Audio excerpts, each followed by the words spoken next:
Chapter 807. Transport spaceships landed one after another at the headquarters spaceport.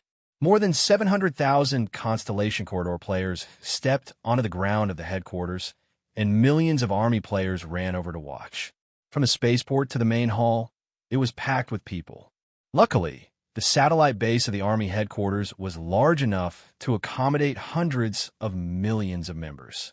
This was the first time that players from different star fields met outside of the pro scene. Be it the Chinese players, Russian players, or Australian players, they were all international friends in each other's eyes. It was inevitable for them to size each other up. Comparing the two sides, there was a clear difference between them. More than 700,000 Constellation Corridor players were equipped with equipment of all sorts of colors and designs, making them look rather messy. As for the millions of Army players, their armor and weapons were mainly black and silver. Although there were many designs, they were not as messy as the 700,000 foreign players. Most of the Army players knew what they were doing, and after practical experience, they basically used the Army combat armor that was publicly recognized as the best. They looked like an elite army, giving off a sense of uniformity, and the slight differences in individual equipment were not so obvious. Furthermore, the insignia of the Black Star Corps was engraved on all their equipment, looking like the difference between a real army and a ragtag army. After disembarking, some of the 700,000 newcomers took the initiative to greet and interact with each other. Some curiously observed the headquarters and headed to the various functional areas, and some went to interact with the Army NPCs. The huge crowd dispersed and entered the headquarters to familiarize themselves with the environment. Ordinary players all had their own ways of doing things. Vodka and Captain Old Henry brought a few Russian and Australian guild leaders to look for the leaders of the Chinese guilds. In the guild base rented by the Long Sky Club in the headquarters of the Black Star Corps, Sky Territory's guild leader, Jade Green Sky, and Eternal Dynasty's guild leader, Morning Snow Twilight Frost, represented the two giant guilds and received the few Russian guild leaders. Friends from China, it's a pleasure to meet all of you. I'm the Vice President of Strength and Glory, Vodka. Vodka and his companions introduced themselves one after another. It's a pleasure to have friends from afar, Jade Green Sky said with a smile, and the translation function conveyed his meaning to Vodka and the others. After chatting for a while, Vodka finally got down to business. The higher-ups have asked us to establish a branch guild across the star field. Some time ago, we've already negotiated with the clubs on both sides. The higher-ups said that you two big clubs will provide us with some help in the beginning. Morning Snow Twilight Frost chuckled. That's right.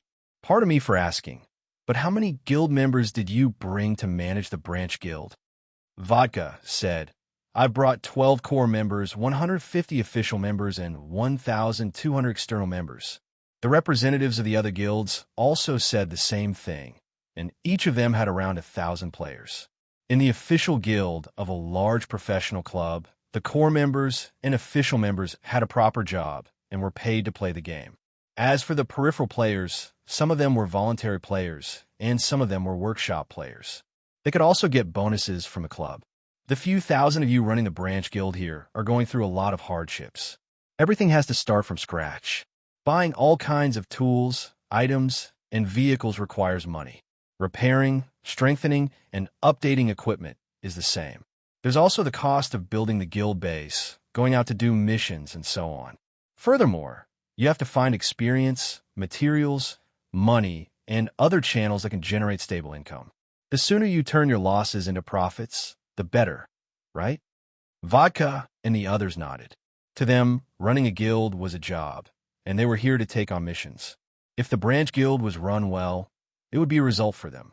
Morning Snow Twilight Frost and Jade Green Sky looked at each other secretly, smiled, and said slowly, We've been through a lot recently. Some time ago, we completed the main storyline mission of the Black Star Army, Secret War. Many of us obtained the title of Secret Warrior.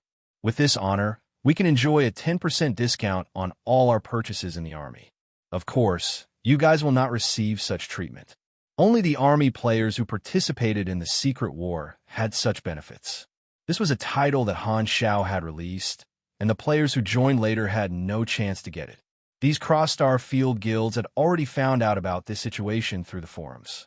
It was impossible for them not to be envious. You're saying, yes, we could provide you guys with discount channels. We could buy the Army's products at a 10% discount, and you guys can buy them at a 70% discount from the two of us. Big families like us have enough funds and contribution points to satisfy your needs for bulk purchases. Of course, you can also find normal players and give them the money to buy for you. But there's always the risk of being cheated. Vodka did not comment. Dynasty and Long Sky were clearly trying to profit from the difference. As the manager of the branch, he had to be careful with his calculations. Compared to purchasing resources from the Chinese clubs, he was more inclined to find reliable normal Chinese players to work with and borrow the authority to buy at a 10% discount. At most, he would share some of his resources with the players he worked with. No matter what, it was better than a 70% discount. However, Morning Snow Twilight Frost saw through the thoughts of the few Russian guild representatives and smiled. If you guys buy from us, we'll help you in other ways. In what ways? For example, some high-quality mission resources, some hidden information from NPCs.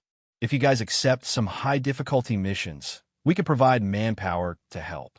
Also, we can guarantee your safety. Safety? Vodka's expression changed. What do you mean? The Shattered Star Ring is the territory of the Chinese clubs since a few versions ago, Morning Snow Twilight Frost said.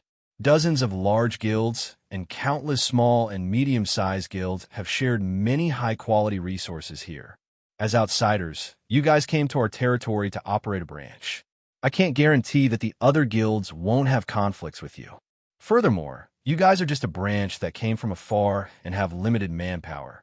If a guild war breaks out, you guys will be at a disadvantage.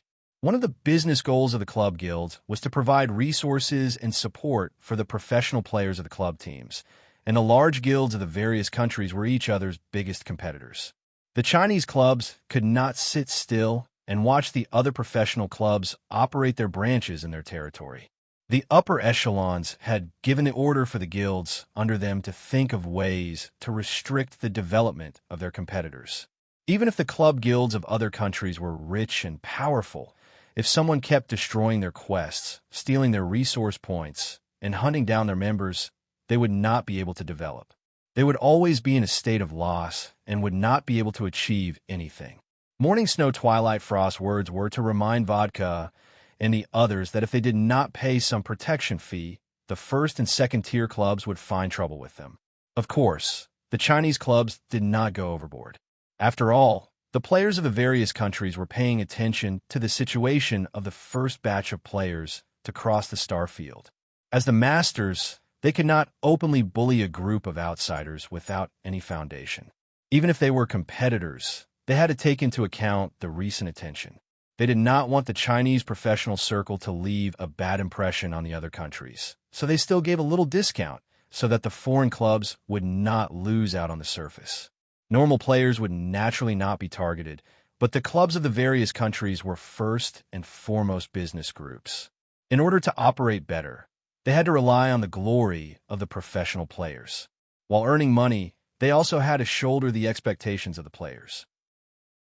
The professional players competed in the arena, and the official guilds had to compete in the game. If the Chinese clubs opened branches in other star fields, the situation would be similar. They would be suppressed everywhere. Vodka and the others looked at each other and helplessly agreed. However, they would not give in so easily. They secretly decided to find a chance to work with normal players in the future to hide it from the Chinese clubs and pay less protection fees. On the other side, in the guild base of the Temple of God Club, the guild presidents of the other two clubs, Jupiter and Cowherd, were meeting with the Kangaroo Boxing Branch President, Captain Old Henry, and the other Australian guild representatives. They were discussing the same thing as Long Sky and Dynasty. The four biggest clubs had already privately formed a united front. Compared to their plan, this protection fee was just a small benefit. To the 700,000 newcomers, the Army headquarters was their new main city. While they were familiarizing themselves with the environment, Han Shao returned to the Army commander's office. The officers who had stayed in the headquarters for 2 months were waiting to report to him. Han Shao leaned on the chair, looked at Sylvia, Haluz, Reynold, and the other officers, and raised his chin. "How's the army doing while I was away?" Sylvia stepped forward. "During this time, we digested the gains from the previous expansion and have successfully connected with the business channels of many allies in the Shattered Star Ring. Now, the Black Star Corps' business scope covers more than 10 industries, forming a complete trading system, intelligence system, transportation system, and so on. The logistics department has added 126 machinery workshops and factories in various places," Reynolds said with a deep voice. "We're rushing to build more satellite bases. According to the Army's blueprint, we'll place more branches in the 7-star clusters and expand our sphere of influence." Haluz nodded. "Because of the increase in the number of members and the expansion of our organization, the Army's fleet is also expanding. There's a lot of work in the logistics department, so we've placed orders with the financial groups and civilizations we're working with. Batches of new battleships are produced every day." Han Shao nodded. This was what he had instructed before he left. "Apart from this, is there anything else?" Sylvia was a little embarrassed. We don't have enough funds," Han Shao glared at her. "There's so many businesses, including the mining rights of many resource planets that the civilizations have shared with us. How can we lack funds? The cost of expansion is too high. The Army's current maintenance fees are extremely high, and the logistics department is operating at full capacity to increase production. The expenditure of funds is terrifying. Furthermore, it's the off-season for the trade, and the sales of many financial groups we're working with have decreased. This has extended the profit period of mining resource planets, causing our funds to be a little tight. Didn't you find the people from the Red Empire and Amethyst civilization and ask them for funds? Didn't I say that we can look for them if we lack funds?" Han Shao was surprised. "I did." Sylvia was helpless. "They didn't reject me. They only said that they'll only give us the funds after you personally say so." "All right, I'll contact them later." Han Zhao's mouth twitched. These two civilizations only recognized him as their ally. There was nothing he could do. Although the army was huge, the true core was still him. "One more thing. You asked me to gather the troops to explore the flickering world. I've already prepared them. They're split into many fleets and are on standby at the various subbases in Colton. They're ready to depart at any time." "We're just waiting for your orders," Sylvia said. "Not bad. Zoel will probably rush me to depart soon. There's no delay." Han Shao looked at Sylvia with admiration. The three of them reported some more details. Seeing that Han Shao did not have any other orders, they all relaxed and started chatting. "Why don't I see Loggy? I'm back, but as the vice captain, he didn't come to see me. What's he busy with every day?" Han Shao was curious. He's really busy every day. If he's not busy playing cards, he's busy sleeping." Sylvia became angry at the mention of Loggy. She then turned around and glared at her Haluz. "And you? He dragged you to play cards every day, and you didn't reject him? What do you know about the fun of playing cards?" Haluz snorted. "Don't mention playing cards in front of me," Han Shao said with annoyance. "Let me ask you, how's Loggy teaching Tomar?" Tomar was a main character that he had poached back, and Han Shao did not forget about him. "I heard that he's learning very quickly." Han Shao nodded and looked at Reynolds. With an expectant tone, he asked, "What about my godson? Did he show any special talent in machinery?" "No," Reynolds said honestly. "However, he's also learning very quickly. He's talented in the path of machinery. Sigh, I wonder if this will be able to steal perfect mechanical sense." Han Shao helplessly waved his hands. "I'll bring him out for a walk in a few days. You guys can leave first." The three of them nodded and left the room. Han Shao took out his communicator and contacted the Amethyst civilization and the Red Empire, successfully getting them to lend him the money. Zoel also reminded him that the Red Empire's development team had been completed, and he told Han Shao to head to the Dawnstar cluster in the Flickering World to meet up with the Dynasty's troops. At that time, they would officially begin exploring the Flickering World. After dealing with the backlog of miscellaneous matters, Han Shao observed the movement of the 700,000 new players in the Army headquarters. These players from the Constellation Corridor were still familiarizing themselves with the map of the headquarters, and he noticed a phenomenon. Although these 700,000 players had crossed over to another star field, they were still used to posting on the Constellation Corridor board. Although the players from both sides communicated quite a lot on the forums, only a small portion of the players interacted with each other in the Army headquarters. Although they had all become members of the Army, there was still a clear difference between the players of the two star fields. It cannot be said that there was a clear divide between them, but they were still playing their own game. This won't do. Upon seeing this, Han Shao could not help but shake his head. This was like a blind date. When both sides met, one would not speak and the other would not speak. They would just sit there and stare at each other. He thought about it and quickly wrote 2 faction missions. Through the faction interface, he released them to all the players in the Army. Only the players could receive them. Instructing recruits, repeatable, mission introduction. Recently, the Black Star Corps has expanded again, bringing back new warriors from other star fields. The veteran members of the Army can choose to instruct the new recruits and help them familiarize themselves with the Army's work. Mission requirements. Team up with a new warrior, player, from another star field and complete any one of the Army missions. Reward. 100 to 300 Black Star Corps contribution points. Remarks.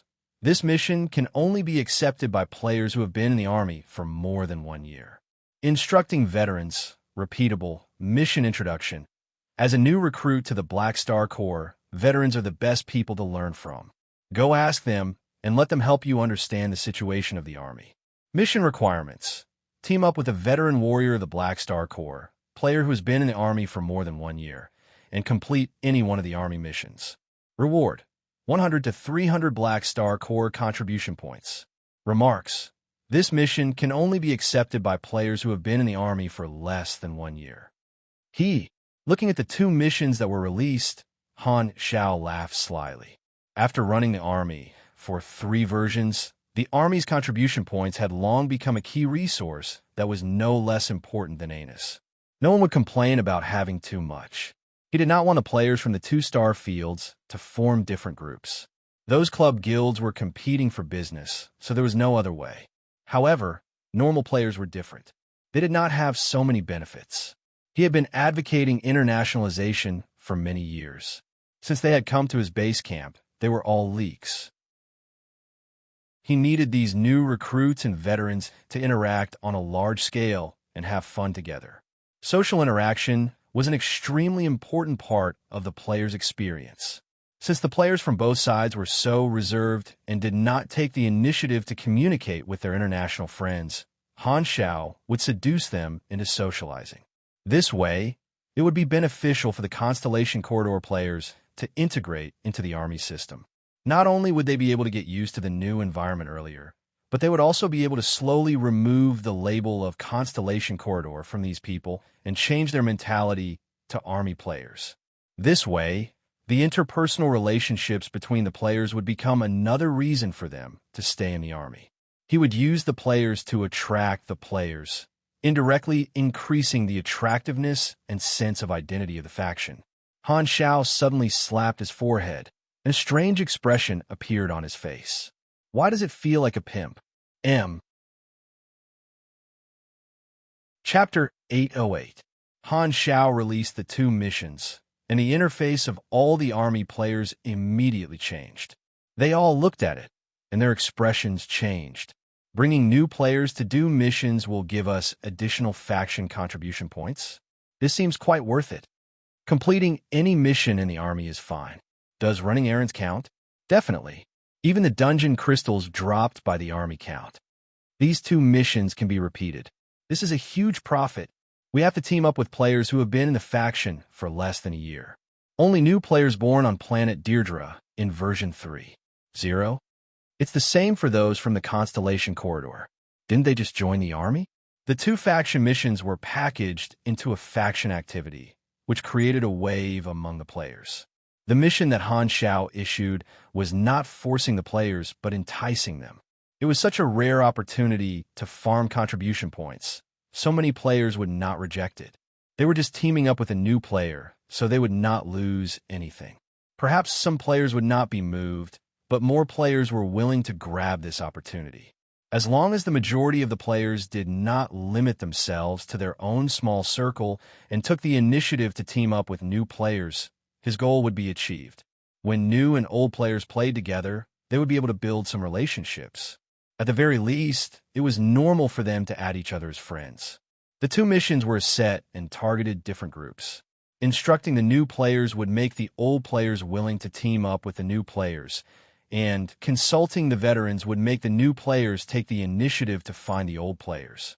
Those who belonged to the category of new players were not limited to the players from the Constellation Corridor. The new players that Han Xiao had recruited from planet Deirdre in version 3.0 were also new players. The old players of the Shattered Star Ring naturally preferred to play with their own people.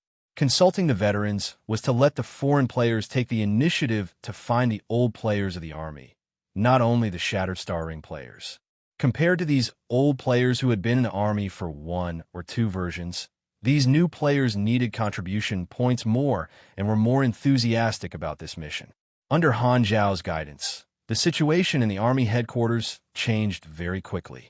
The various areas where the players gathered became lively, and groups of people started to ask for teams. We're missing one person. We're all veteran players of the army. We need a newbie above level 100. Don't be a pugilist. Let's do the new veteran missions together to farm contribution points. Level 88 Cannon Master, equipped with lethal firepower and bullet shower. His main damage output skills are all level 4 and above. His main weapons are the O-38 Arc Light Cannon and the Snake Bone Electromagnetic Submachine Gun, equipped with the 8th generation Black Serpent Armor, all purple equipment in the army. Newbies looking for veterans to form a party to farm contribution points. 30-man team preparing to enter the defense battle dungeon of the secret battle conch. There are 4 empty spots now. A few high-level players from the Constellation Corridor, at least grade C+. We need tanks and crowd control. Don't deal damage. X-over, don't deal damage. Hurry up and get us moving. The communication between the players suddenly became lively. The Constellation Corridor players eagerly sought out the old players of the army to form a team, and the old players did not reject any of them. The situation immediately improved. The foreign players entered the teams of different army players one after another, quickly blending into the environment and doing missions together. Because the players were all waiting for the Flickering World main storyline, they were mainly farming dungeons, which indirectly increased the sales of dungeon crystals. The players did not have any doubts about these 2 missions. It just so happened that a group of newbies had come from across the starfield. To the players, it was very normal for the army to let the veterans teach the newbies. Hey, Chinese brothers, do you know when this event will end? Who cares? We'll just farm it. You guys don't seem to find it strange at all. In our starfield, there are very few group activities like this. Our army's faction activities are very frequent. I participated in many large-scale missions with hundreds of thousands of players working together. You'll get used to it after some time. This is the specialty of our Shattered Star Ring. The normal players started to form teams, and the club guilds also formed teams. The 4 large guilds were overjoyed. They had just reached an agreement with the foreign guilds, and this mission immediately popped up. The Russian and Australian guilds were all newbies. Those guild representatives had just left, and they were already running back to ask them for help. Even their factions were helping them. After monitoring for a while, Han Xiao nodded and was quite satisfied with the impact he had caused. He had broken up the trust accounts of the countless players who often played together in the 2-star fields, allowing the normal players to take the initiative to accept the newbies and gradually integrate into each other's groups. This was a good start. If there were no activities to guide them, the worst-case scenario in the future would be that the Chinese, Russian, and Australian players would slowly stabilize. Of course, the probability of such an extreme possibility was very low. If the players were allowed to develop naturally, the various groups would not communicate too frequently, and the factions would still be obvious, which was not conducive to the harmony of the army players.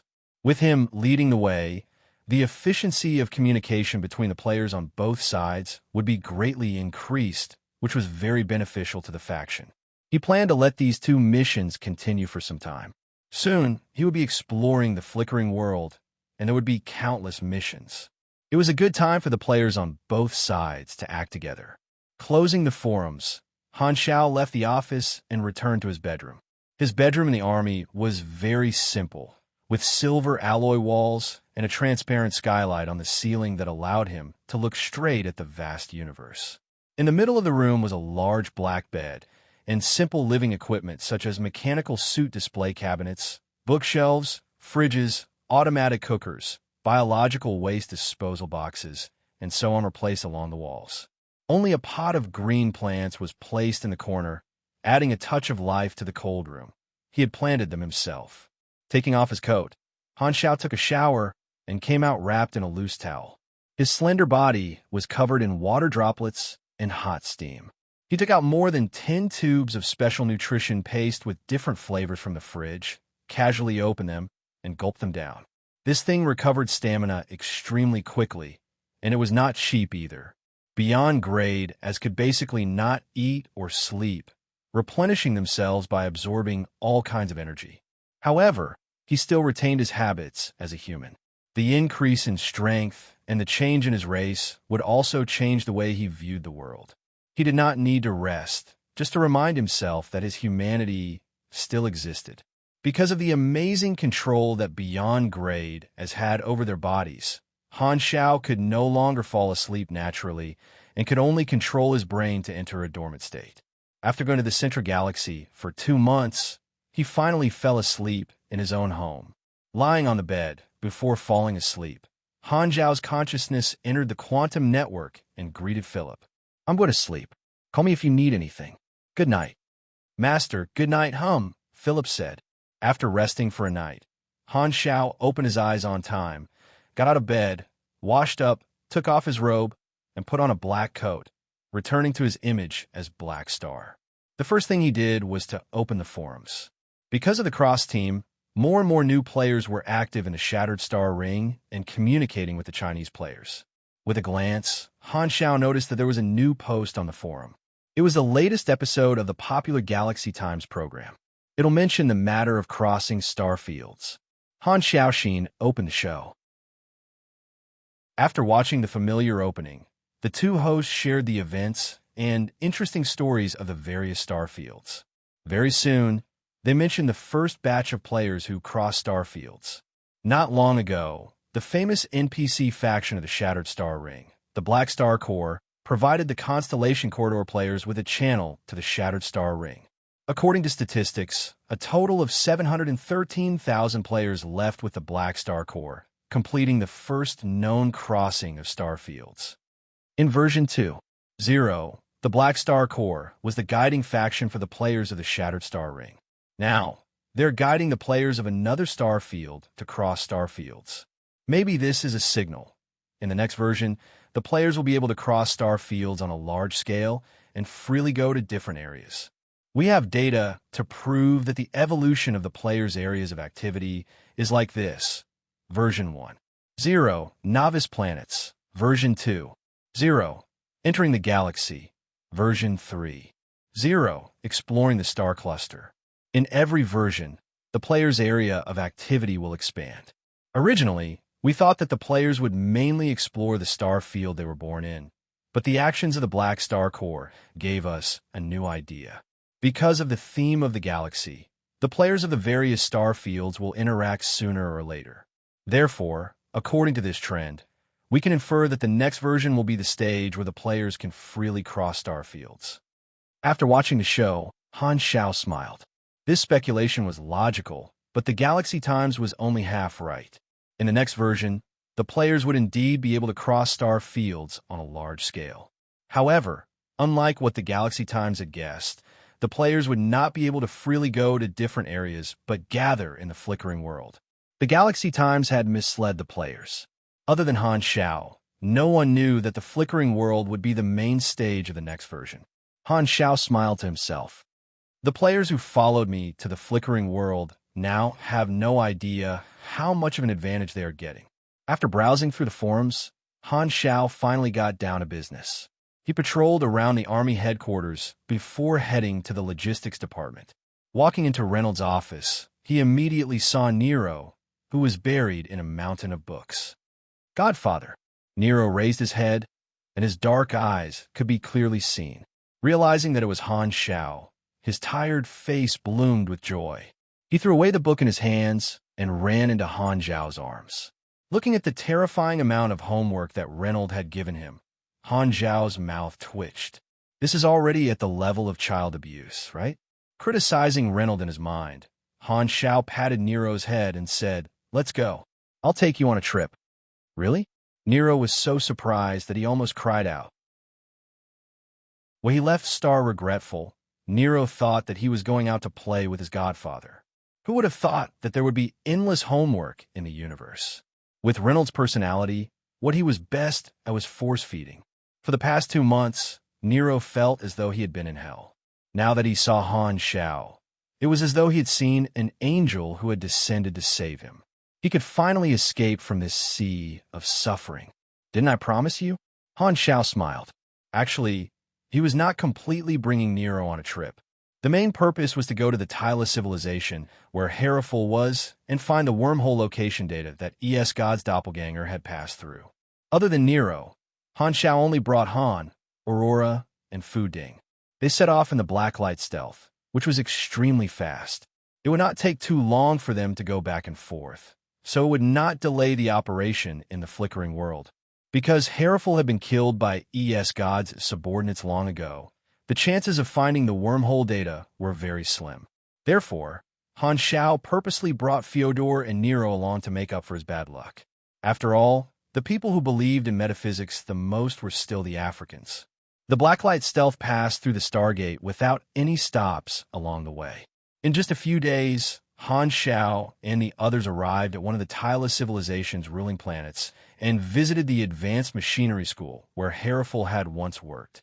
With Han Xiao's identity, as long as he did not have any ill intentions, all the civilizations in the Shattered Star Ring welcomed Han Xiao as a guest. Except for the Clint Kingdom that cursed him every day and the Star Pupil God race that stabbed him in the dark. This machinery school had an official nature and had nurtured many mechanic talents for the Tyla civilization. The school was extremely large and majestic. The dean had long been waiting at the entrance of the school with people. Han Xiao and the others were welcomed as soon as they arrived. "Your Excellency Black Star, it's our honor to have you here." The dean was full of smiles. "You're too polite." Han Xiao nodded. "Please follow me." The dean waved his hand and summoned mechanical boards. These were all public transportation devices in the school. When in Rome, do as the Romans do. Han Xiao stepped on the skateboard and followed the dean to the guest room. They chatted and laughed along the way. As the group passed through the school, Han Xiao did not expect to attract a crowd. Some students seemed to have recognized him, and the news spread. Groups of students followed behind them on their skateboards and watched from afar. Han Xiao looked back and said with surprise, "Those are the students of the school, right?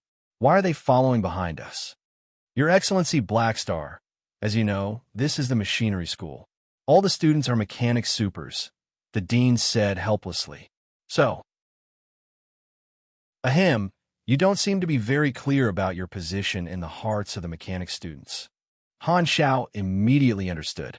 He looked back and saw that the students following behind them had excitement, surprise, and worship on their faces. They looked at him with respect, as if they were on a pilgrimage. He was the only beyond grade A mechanic in the Shattered Star Ring. His position in the eyes of the mechanic supers was even more special. He was equivalent to the authority of the mechanic class in the Shattered Star Ring. His visit to this machinery school caused a commotion among the students. The dean smiled and said, "Your Excellency Black Star, why don't we organize and let you set up a nest here to impart your knowledge on the path of machinery? What do you think?" Han Xiao thought about it and did not reject. He waved his hands and said, "Let's see how it goes. If this trip is successful, it's not impossible. What's the purpose of your visit this time?" The dean's eyes flashed. Han Xiao had only applied for a visit and had not said his purpose. "Heriful is my friend. I'm here to find a set of data he left behind." The dean was stunned for a moment before feeling a little sad. Sigh. The school was attacked not long ago. He was kidnapped and killed by a group of people. He was a good researcher. It's a pity that we lost a talent. The murderer was E.S. God's subordinate. I've already avenged him. The dean felt sad for a while before suddenly asking, did E.S. God's subordinate kidnap him for the data you mentioned? This was not difficult to deduce, so Han Xiao was not surprised. He looked at him and nodded. That's right. When Hariful was researching in the Terralam wormhole group, I visited him a few times. One of them was ambushed by the Dark Star leader, and I was forced to fight with the ES God doppelganger. However, I could not beat him back then, and it was all thanks to Hariful's help that the ES God doppelganger was exiled in a wormhole. The location data from that wormhole is what I want. The wormhole group in the Terralam star cluster was the center of the shattered star ring. The teleportation location of every unstable wormhole was random, unlike stargates that had fixed coordinates. The probability of a wormhole repeating itself was close to zero, so it was useless even if the wormhole was found. Only the location data recorded by the teleportation device was valuable. When Hariful was kidnapped, all the wormhole detectors in his laboratory were taken away. Not a single one was left. He should have recorded the data into the internal database of your school. I hope you can lend me the authority to check. The internal database of the experiment is top secret. I can only allow outsiders to access it with the permission of the upper echelons of the civilization. Furthermore, I'm not sure if Hariful has a backup of that data. Also, he detected too much wormhole data. If you don't remember the date and time, we won't know which set of data you want. Then, please help me report this to the upper echelons of the Terra civilization, Han Xiao said with a deep voice. Such an internal database with an official background would definitely have extremely strong virtual defense measures. Under the circumstances where there was hope of obtaining the data through official channels, he did not want to risk offending a star cluster civilization. Chapter 809. The group entered the academic affairs building in the center of the school. The mechanics students that followed them were not allowed to enter as they pleased. After pacing outside for a while, they slowly dispersed. The few of them came to the dean's guest room, and the dean got a mechanical assistant to serve drinks to the guests. After inviting Han Xiao and the rest to sit down, he said, "Your Excellency Blackstar, please wait for a moment. I will report your application to the upper echelons." Han Xiao nodded and watched as the dean left. Everyone waited in the room. Nero leaned against the window and curiously looked at the scenery of the academy. There were small floating islands floating in the sky, and there were rows upon rows of metal buildings on the ground. The outer walls were painted in yellow and blue colors, and students were riding on mechanical skateboards as they shuttled between the buildings. The red, yellow, and green forest that was planted in the academy swayed under the airwaves of the thrusters like waves in the forest. The alloy buildings and artificial greenery coexisted in harmony, forming a harmonious hue that gave off a sense of beauty that was both mechanical and natural. This place is so different from the Blue Star. It's so beautiful. Nero felt that everything was new. This is nothing. The Imperial College on the mother planet of the Red Empire is many times more spectacular than this. Han Xiao laughed out loud. Bringing Nero out on a trip was not only to take advantage of his luck, but also to broaden his horizons. Really?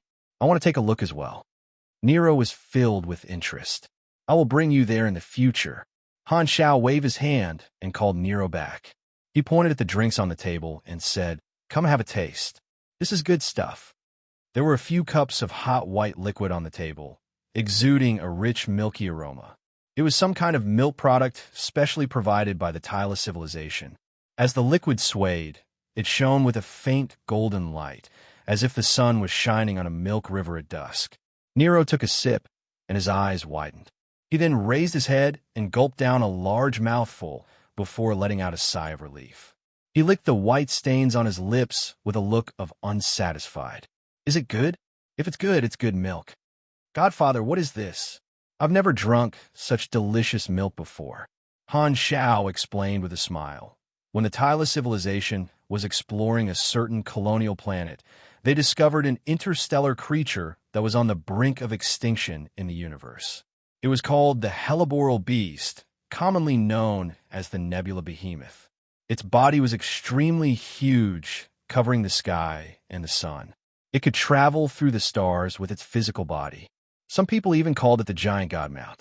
The Nebula Beast's reproductive ability is extremely low. It will only mate every 100 years or so. After giving birth to a cub, it will enter a 3-month lactation period. After 3 months, the cub will be weaned. It is only during the lactation period that the Nebula Beast will produce milk. It is rare and precious, has a unique flavor, and is very nourishing. What you're drinking is their milk. So that's the case. Nero rubbed his stomach.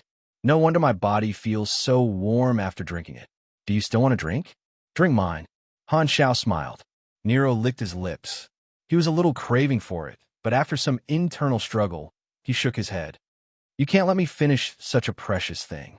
Godfather should drink it too. Hearing this, the few of them laughed. I won't drink it. Han Xiao waved his hand.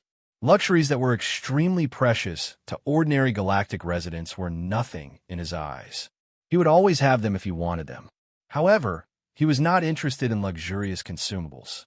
With this extra money, he might as well buy a few more portions of special nutrition paste. This was what he liked. It was convenient to eat, and his stamina recovered quickly. It was extremely cost-effective. After chatting for a while, the director still had not returned. Han Xiao turned around and looked at the mechanical assistant leaning against the wall. How may I be of service? The mechanical assistant sensed his gaze and immediately responded. Han Xiao waved his hand and observed the mechanical assistant's bionic skin. Needless to say, this director looked like he was in his 70s or 80s.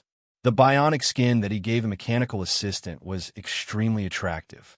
It probably really had all the functions of a secretary. After waiting for a while, the director pushed the door open and entered. He had finally returned. Apologies for making everyone wait, Your Excellency Black Star. The higher-ups have agreed to your request and allowed me to use my authority to help you search for the data. Okay, thank the upper echelons of the Tyla civilization for me. Han Xiao heaved a sigh of relief. Things were much easier now that he could solve the problem with his face. He could not help but think of the time when the star system civilizations did not give him face, and he had to ask for help. Now, the beyond grade A face fruit was much more powerful, and even the star cluster civilizations were willing to give him face. The director pressed a few buttons on the table, and the color of the table changed. It immediately turned into the operation screen of the internal database. He looked up and asked, Your Excellency Black Star, do you still remember the time and location of the data? Han Xiao nodded and explained. The director immediately entered the relevant parameters and ran the search system to find the relevant data. Although he had agreed to help, he naturally would not let a beyond grade A mechanic operate the internal database so easily. The director still did it for him. Countless items appeared on the screen. After scrolling for a while, there was only one item left on the screen, which completely matched the search parameters. The director exhaled and said, Found it. It seems like Hariful uploaded the files in the past. The time and location are correct. See if it's the data you want. Han Xiao came over and looked through it carefully. Although he did not specialize in wormholes like Hariful, he had the relevant professional knowledge and could understand the coordinates. However, this set of coordinates was not in the star map of the explored universe, and the parameters were very complicated. Without referring to the star map, he could not see anything from the data. He would only know where it led after some research. God is so concerned about this set of data. I wonder where his doppelganger was thrown back then. Han Xiaoxin thought. After confirming that this set of data was the time when Hariful banished God, Han Xiao blinked his eyes, instantly took a few hundred photos, and sent them to Philip's database. He then nodded to the director. Looks like my luck is not bad. I've already made a backup. Thank you very much this time. The director turned off the screen and let it return to the desktop. He smiled and said, As long as you're satisfied. I have something to ask of you. Han Xiao was not surprised at all. The Tyla civilization naturally planned to trade something from him and would not help for free. If it's within my ability, I will help. Sigh, you misunderstood. We just want to hire you as an honorary professor of the official Tyla Mechanical College in the name of the school. It's that simple? Han Xiao was a little surprised. He thought about it and immediately understood. As the only beyond grade A mechanic in the Shattered Star Ring, if he became a professor of the official Tyla Mechanical College, this college would become famous and the recruitment attraction would skyrocket. Many mechanic students would apply for the college based on his name, providing more talents for the Tyla civilization. Furthermore, if he became a professor of an official college, it would also represent a certain stance. The Tyla civilization would definitely not lose out. The other party had just helped him, so Han Xiao would not reject such a small request. He nodded and said, "I agree." The director's face lit up. "Then I'll get someone to deal with it immediately. By the way, you're an honorary professor of the school. I hope you can hold a lecture here tomorrow or the day after. It won't take up too much of your time. If you don't have any objections, I'll get someone to publicize it in the school." "Okay, then I'll disturb you guys for a few more days." As soon as he said that, Han Xiao thought about it and suddenly said, "By the way, since I've become a professor of the school, can you give me a copy of the basic and advanced courses of your school?" The courses of this official college were carefully written, and the basic teaching materials were very useful to the faction. They could be used to systematically cultivate the mechanic class supers of the army. Although some high-grade supers were strong individually, they were not necessarily good at teaching. For example, ray force-feeding Nader was one of them. The current mechanic course of the army could basically be summarized as from beginner to grave, from advancement to coffin. The players did not care, but the ordinary recruits were much more miserable. Since he had become an honorary professor of the school, Han Xiao might as well take some benefits. The next day, the Tyla civilization announced that they had successfully hired Black Star as an honorary professor of the official mechanic school and contacted a bunch of galactic media outlets to spread this news. Currently, many civilizations in the Shattered Star Ring were business allies of the Black Star Corps, and becoming an honorary professor of the official mechanic school was even more important than business. The first to receive the news were the few star cluster civilizations in the Shattered Star Ring. They were all shocked and surprised. Why would Black Star suddenly be on the same side as the Tyla civilization? The Amethyst civilization was even more shocked. Forget about sleeping with the thief of the Red Empire. We can't afford to offend them, but you're actually flirting with that shameless neighbor of ours. Do you still have me in your eyes, your first ally who invested the most in your alliance? After being bombarded by Ralph's phone calls, Han Xiao finally managed to calm the other party down. This news also caused a huge commotion in the official mechanic school of Tyla. Countless students were shocked. Black Star is our honorary professor, and he's going to give a lecture? How did that perverted dean convince Black Star? Countless students were moved. They felt extremely honored, and their faces were shining. Originally, the lecture was arranged to be held in the school building, but there were simply too many students who came to listen. In the end, the school decided to hold Han Zhao's lecture in the central square. On the day of the lecture, the venue was filled with people, and there were not enough seats. Countless students stood on mechanical skateboards in the air to listen to the lecture. More than 90% of the people in the school were there. Most of the teachers, instructors, and professors also came to listen. In front of a beyond grade A mechanic, there were also students. Han Xiao stood on a temporary platform in the middle of the square. He looked around and smiled bitterly in his heart. He had thought that he was only going to impart his experience to a small group of students. He did not expect the school to make such a big scene. Not only were there so many people watching, but there were also many recording devices on the side, recording his every move. It was like a concert or even a lecture. It was impossible for him to have stage fright. Back then, he did not even mind fighting with Heber in front of trillions of galactic residents. Giving a lecture now would not change his mentality at all. With his beyond grade A standard, any lecture would be enough to satisfy these students. However, Han Xiao felt that he was not used to such a scene. Currently, the one who focused on lecturing was that old man Austin. Cough, cough. Let's begin then. Han Xiao cleared his throat and began speaking. Black Star went to give a public lecture to the official school of a star cluster civilization. He's going to the flickering world soon, and he still has the time to do this? In the Bloodshed Land headquarters, Heber was confused and could not understand what was going on. This kid, is he trying to copy me and create an organization like the Machinery Hermit Order? In the Palace of Hidden Spells, Austin had a strange expression. TSK, I hate mechanics. On the star pupil mother planet of the Protoss race, Cisco turned off the screen without saying a word. He did not want to see Han Xiao at all. Every time he saw the evolution cube on Han Xiao's neck, his heart would ache. Yo, this guy's starting again? In the Red Empire Embassy, Zoel shook his head and laughed. The way he saw it, Han Xiao was not satisfied with the current situation and had gone to form an alliance with another star cluster civilization. He was happy to see this. As long as it did not affect his official business, Zoel could not wait for the dynasty's allies to have more influence in a star field. As for the players who were playing together in the Black Star Army headquarters, some of them discovered the broadcast in the Galactic Channel, and it spread like wildfire.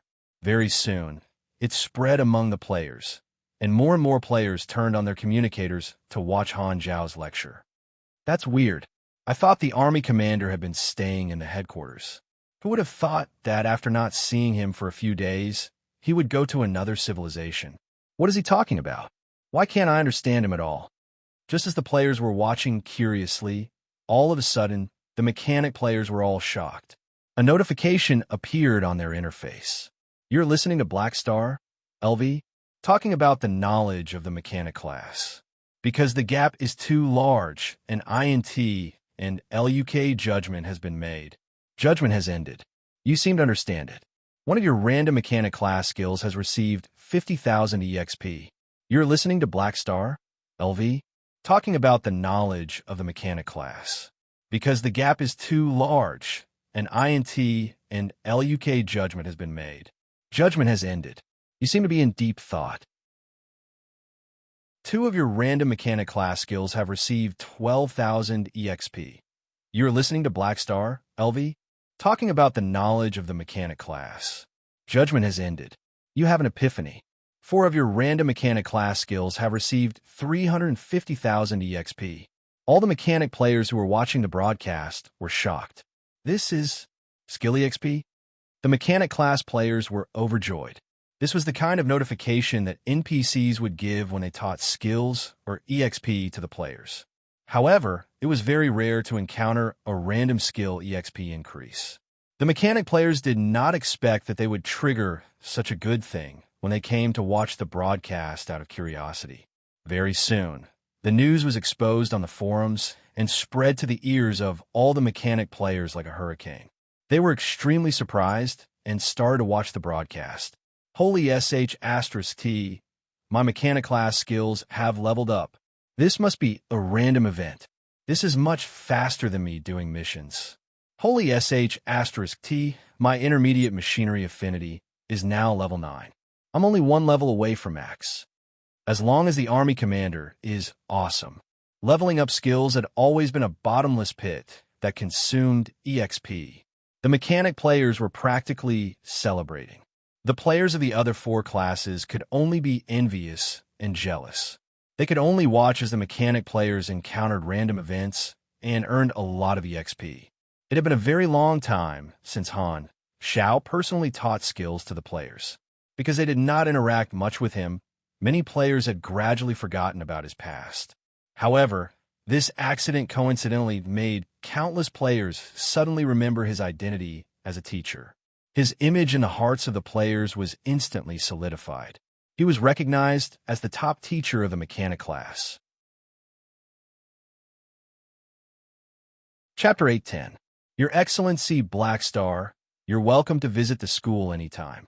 At the dock of the spaceport, the dean brought some people to send Han Xiao off.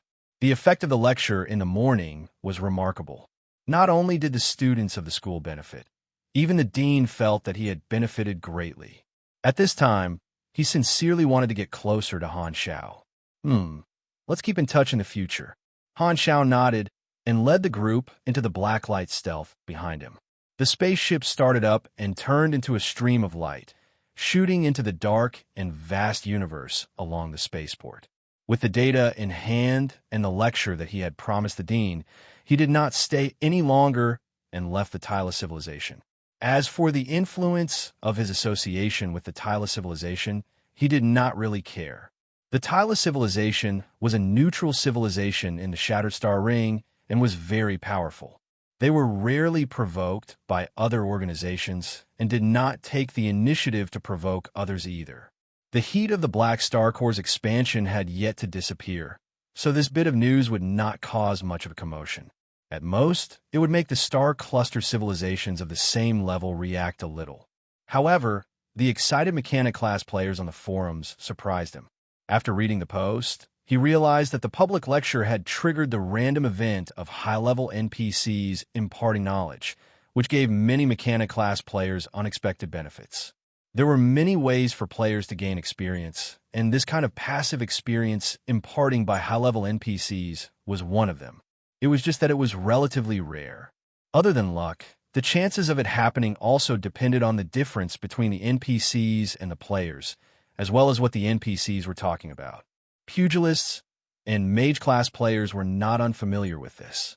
Pugilists could eavesdrop in some dojos and secretly learn skills, but there was a risk and there was no guarantee that they would succeed. The main reason was to avoid farming contribution points. It was the same for mages. I didn't expect such a coincidence. It even solidified my image as a mechanic class teacher. Han Xiao shook his head helplessly. This was not a bad thing. His consciousness sank into the quantum network and poked Philip. How's the research on that set of data? It's too complicated, hum. I can't estimate the time needed to decipher it. The positioning data of the wormhole had been handed over to Philip for calculation and analysis. A large number of experiments and measurements were required, and no one knew how long it would take to produce results.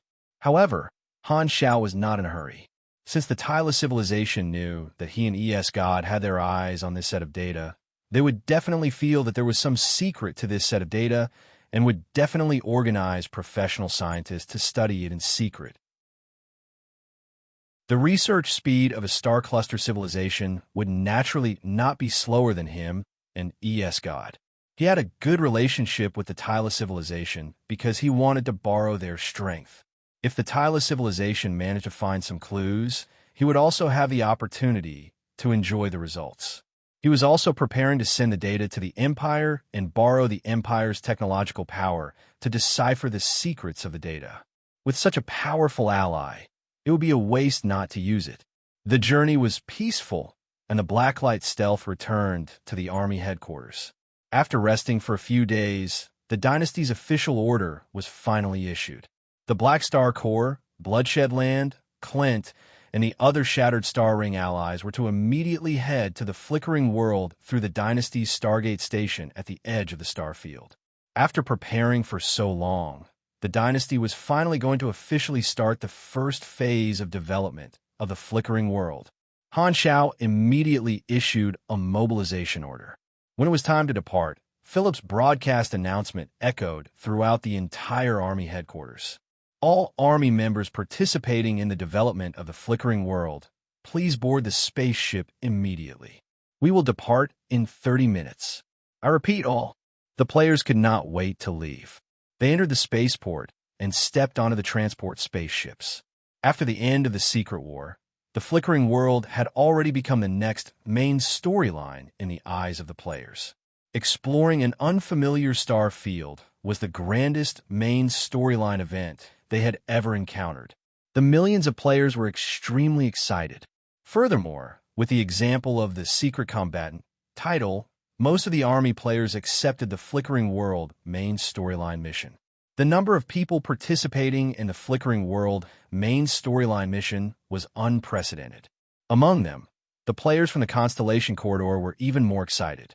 The players from the Shattered Star Ring had similar experiences in the past, but the number of times the Constellation Corridor players had participated in large-scale group missions could be counted on one hand. To be able to participate in such a large-scale faction activity the moment they arrived in the Shattered Star Ring, Many of them felt as though they were country bumpkins entering the city. In the past, they had only heard of the benefits of the Black Star Corps. Now that they had personally experienced it, the evaluation of the Army in the hearts of the more than 700,000 players increased once again. The members of the Army headquarters quickly gathered and boarded the spaceships. Under Han Zhao's order, the fleet set off and began their long journey. A few months ago, Sylvia had already deployed all the teams. At this time, when a main fleet of the Army headquarters set off, the standby teams of the many Army bases in the Colton Star Cluster also set off, heading straight to their destination. According to the plan, the teams would slowly approach the main fleet midway and meet up with Han Zhao. The number of fleets and manpower that the Army had sent out this time was extremely large, taking away almost all the free troops. This was the largest operation in the history of the Army. Exploring a new star field, no matter how many people were sent, it would not be enough. The exploration team that was sent out this time would build a stronghold in the flickering world and would not return for a very long time. Han Zhao was the same. Currently, the Black Star Corps had already gained a firm foothold in the Shattered Star Ring, and their headquarters, the Colton Star Cluster, was well guarded. Furthermore, with the support of the Dynasty and Purple Crystal, as well as the protection of the identity of the Shattered Star Ring Civilization Conference, there was basically nothing to worry about. The Flickering World was the center stage of the next version, and developing the Flickering World was the key to the next step of the Army's development.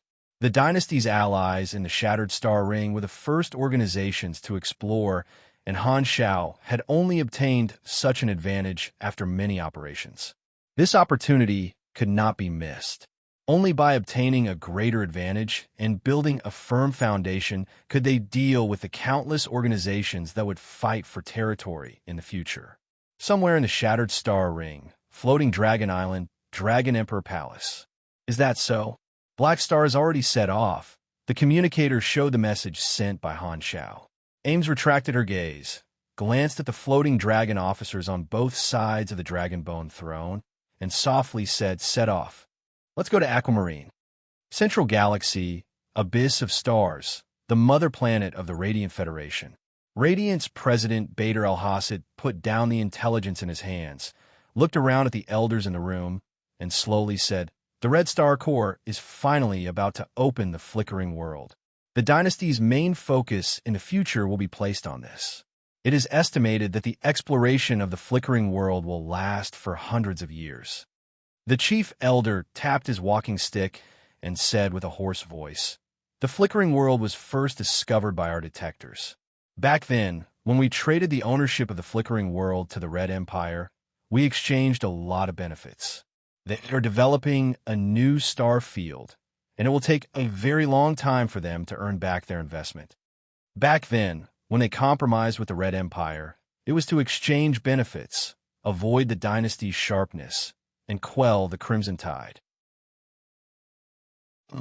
Bader said calmly, "In order to develop a new star field, the Dynasty will definitely invest a lot of manpower and resources. The Flickering World will become a quagmire that will hold the Dynasty back for the next few decades. The Dynasty will not be able to fight for things on other levels for a very long time. This is very beneficial to us." The chief elder stroked the light crystal at the top of his walking stick and said with a deep voice, "The Dynasty exchanged the ownership of the Flickering World from us and made an agreement. During the early exploration process, only the Red Empire can build stargates. Other civilizations cannot build stargates to the Flickering World without permission. Any organization that enters without permission will be treated as an enemy by the Dynasty. However, the agreement is just a pile of words." "There's no need for us to do anything," Bader said. "Those ambitious supercluster civilizations that have always wanted to challenge our position are smart enough. They understand the standpoint of us and the Arcane Church, and they know that this is a great opportunity to profit. Not many will let go of the resources of a new star field. Although these chess pieces usually follow orders, as long as they see the extremely low risk and huge benefits, we don't need to do anything. They will act according to our wishes and become obedient." After pausing for a while, Bader continued, With so many eyes watching, the dynasty does not have the ability to monopolize the new star field. For political influence, trade, and other factors, the dynasty will probably open the flickering world to the entire universe after creating a complete star map. It might be due to pressure, or it might be on their own initiative to open the flickering world. This will allow them to obtain countless foreign labor and resources, thus recovering a large amount of the dynasty's direct military and manpower. The chief elder nodded. The dynasty has the ownership of the star field, but the greater the benefits, the greater the pressure they will face. Let the dynasty bear it. Only when one has something will there be a loss. We can take a step back in order to advance, and we will be able to obtain huge benefits. Bader crossed his arms and lowered his eyes. Since the dynasty is willing, let's increase the pressure on them. Central Galaxy, Constellation Corridor, Red Empire's mother planet. Dynasty ruler Unravel finished reading the intelligence of the Black Star Core and Bloodshed Land. She put down the documents in her hands and looked up. Everyone present was a top official of the dynasty. Your Excellency ruler, our allies in the Shattered Star Ring were the first to explore. We will continue to invest more of the dynasty's direct troops and allies in the future. Although the Radiant Federation has compromised on the surface, they will definitely violate the agreement secretly. The Radiant Federation, the Arcane Church, and those supercluster civilizations will definitely take action secretly. I know. Uranril's tone was calm. Ever since we entered the galaxy calendar, the Radiant Federation has already lost its edge and is unwilling to bear the pressure. What right do they have to swallow the greatest benefits? I did not expect them to abide by the agreement from the beginning. In the next few decades, we might have a tougher time, but history will prove that those who give up on the future will be abandoned by the future. Everyone nodded silently. The people causing trouble in the dark will not expose their identities. With such an opportunity, we can intimidate those supercluster civilizations that are becoming more and more unruly.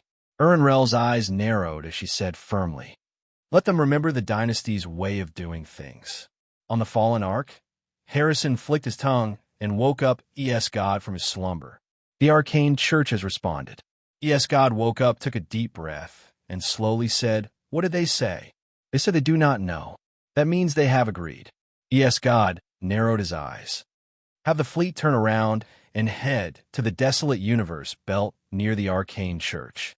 See where the temporary stargate they have prepared for me is. At the edge of the Shattered Star Ring, at the border of the explored universe, in the desolate darkness, an enormous stargate station stood in the universe, and the enormous Black Star Core slowly approached. This was the Red Empire's dedicated stargate station to connect to the flickering world. Currently, this was the only way to go to the flickering world. A large number of Dynasty battleships were stationed at this station, and no one was allowed to sneak in. After reporting their identities, the Black Star Core fleet entered the Stargate in batches and disappeared into the blue space vortex. It's time to explore. Brothers, I'm a little excited. The players on the transport ships rubbed their palms in anticipation. The main ship was about to enter the Stargate. On the bridge, Hela, Fu Ding, Hardaway, and the other Black Star Guards officers subconsciously turned around and looked at the bright starry sky behind them. That was the direction of the Shattered Star Ring. Seeing this, Han Xiao also looked back, and his heart skipped a beat. This trip should take a long time before he returned. It seemed like he would have to spend the 10-month EXP penalty in the flickering world. When he returned to the explored universe, his level should be much higher than his current level of 240.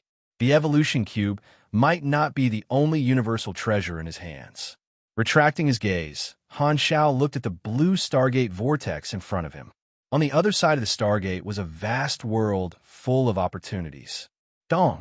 The next moment, the main ship entered the Stargate, and the hull shook. In an instant, only a dazzling blue light was left in his vision.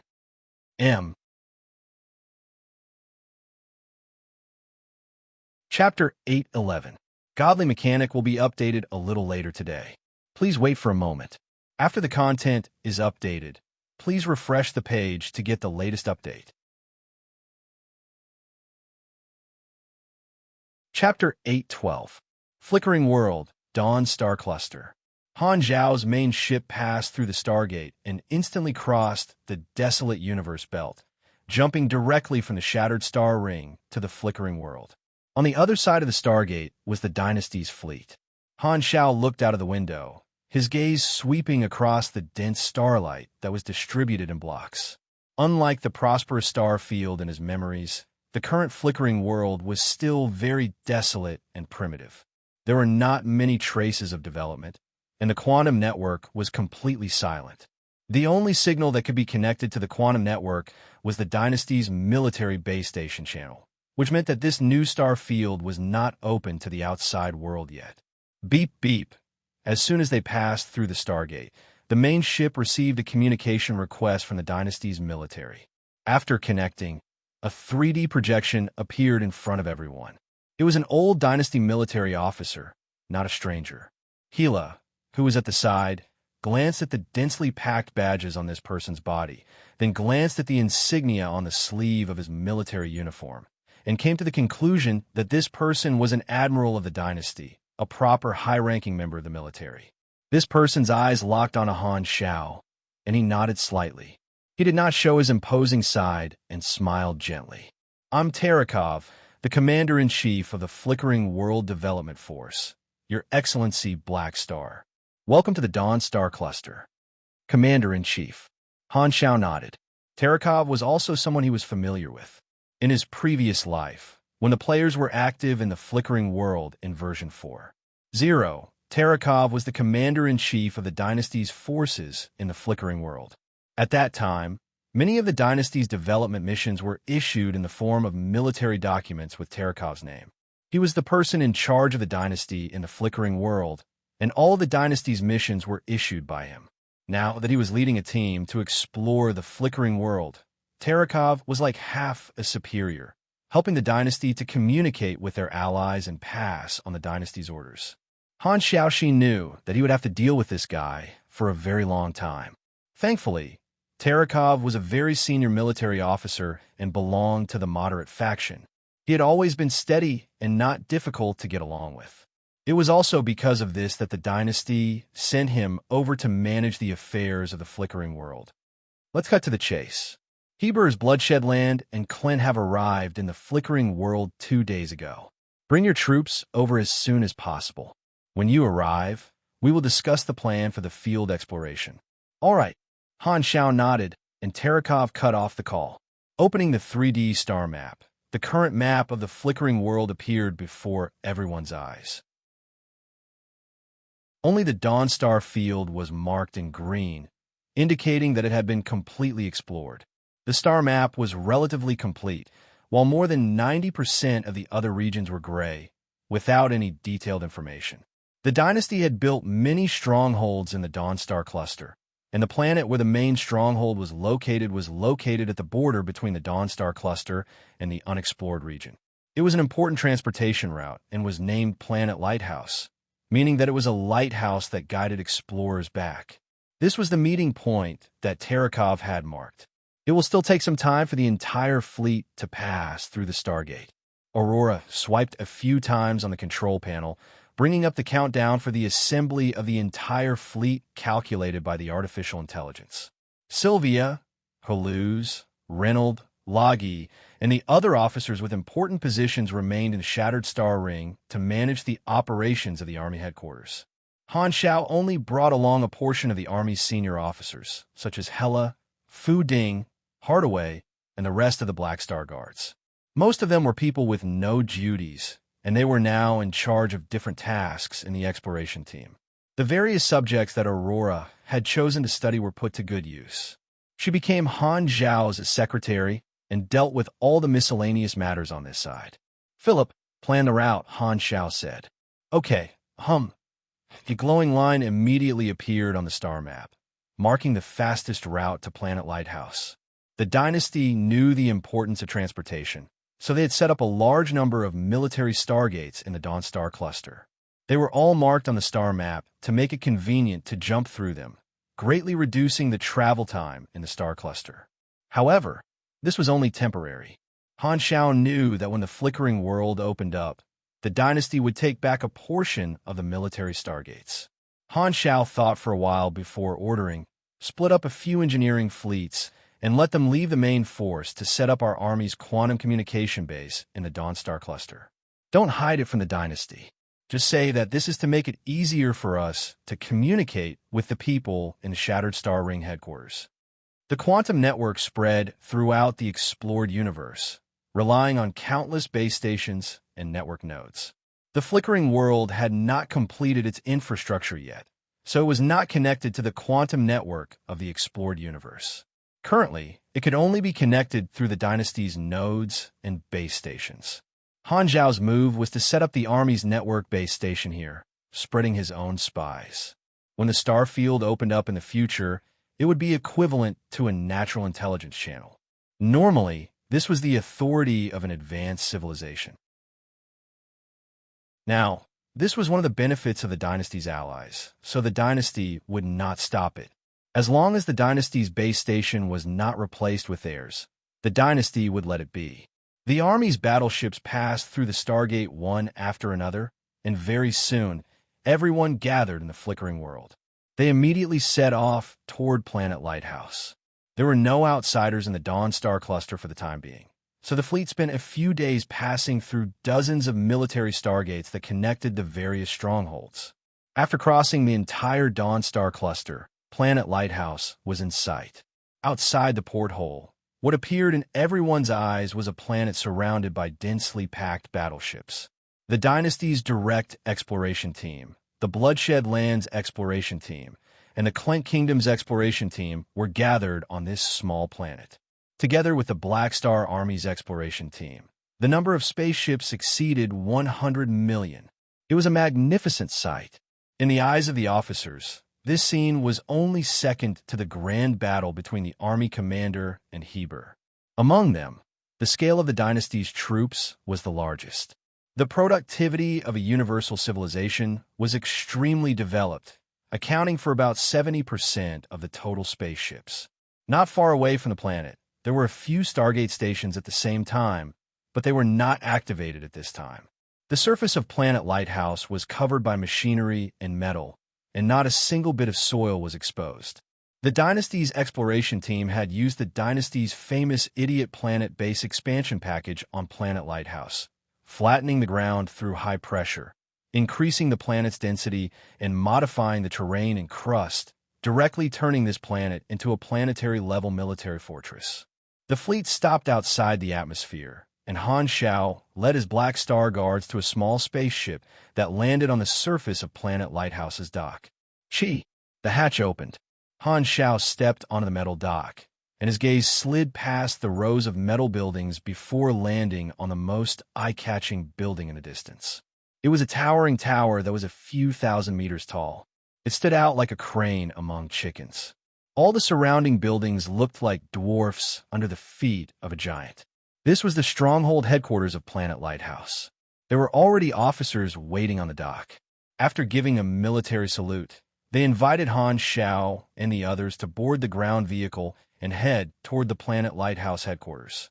Whoosh, whoosh, whoosh, whoosh, whoosh, whoosh.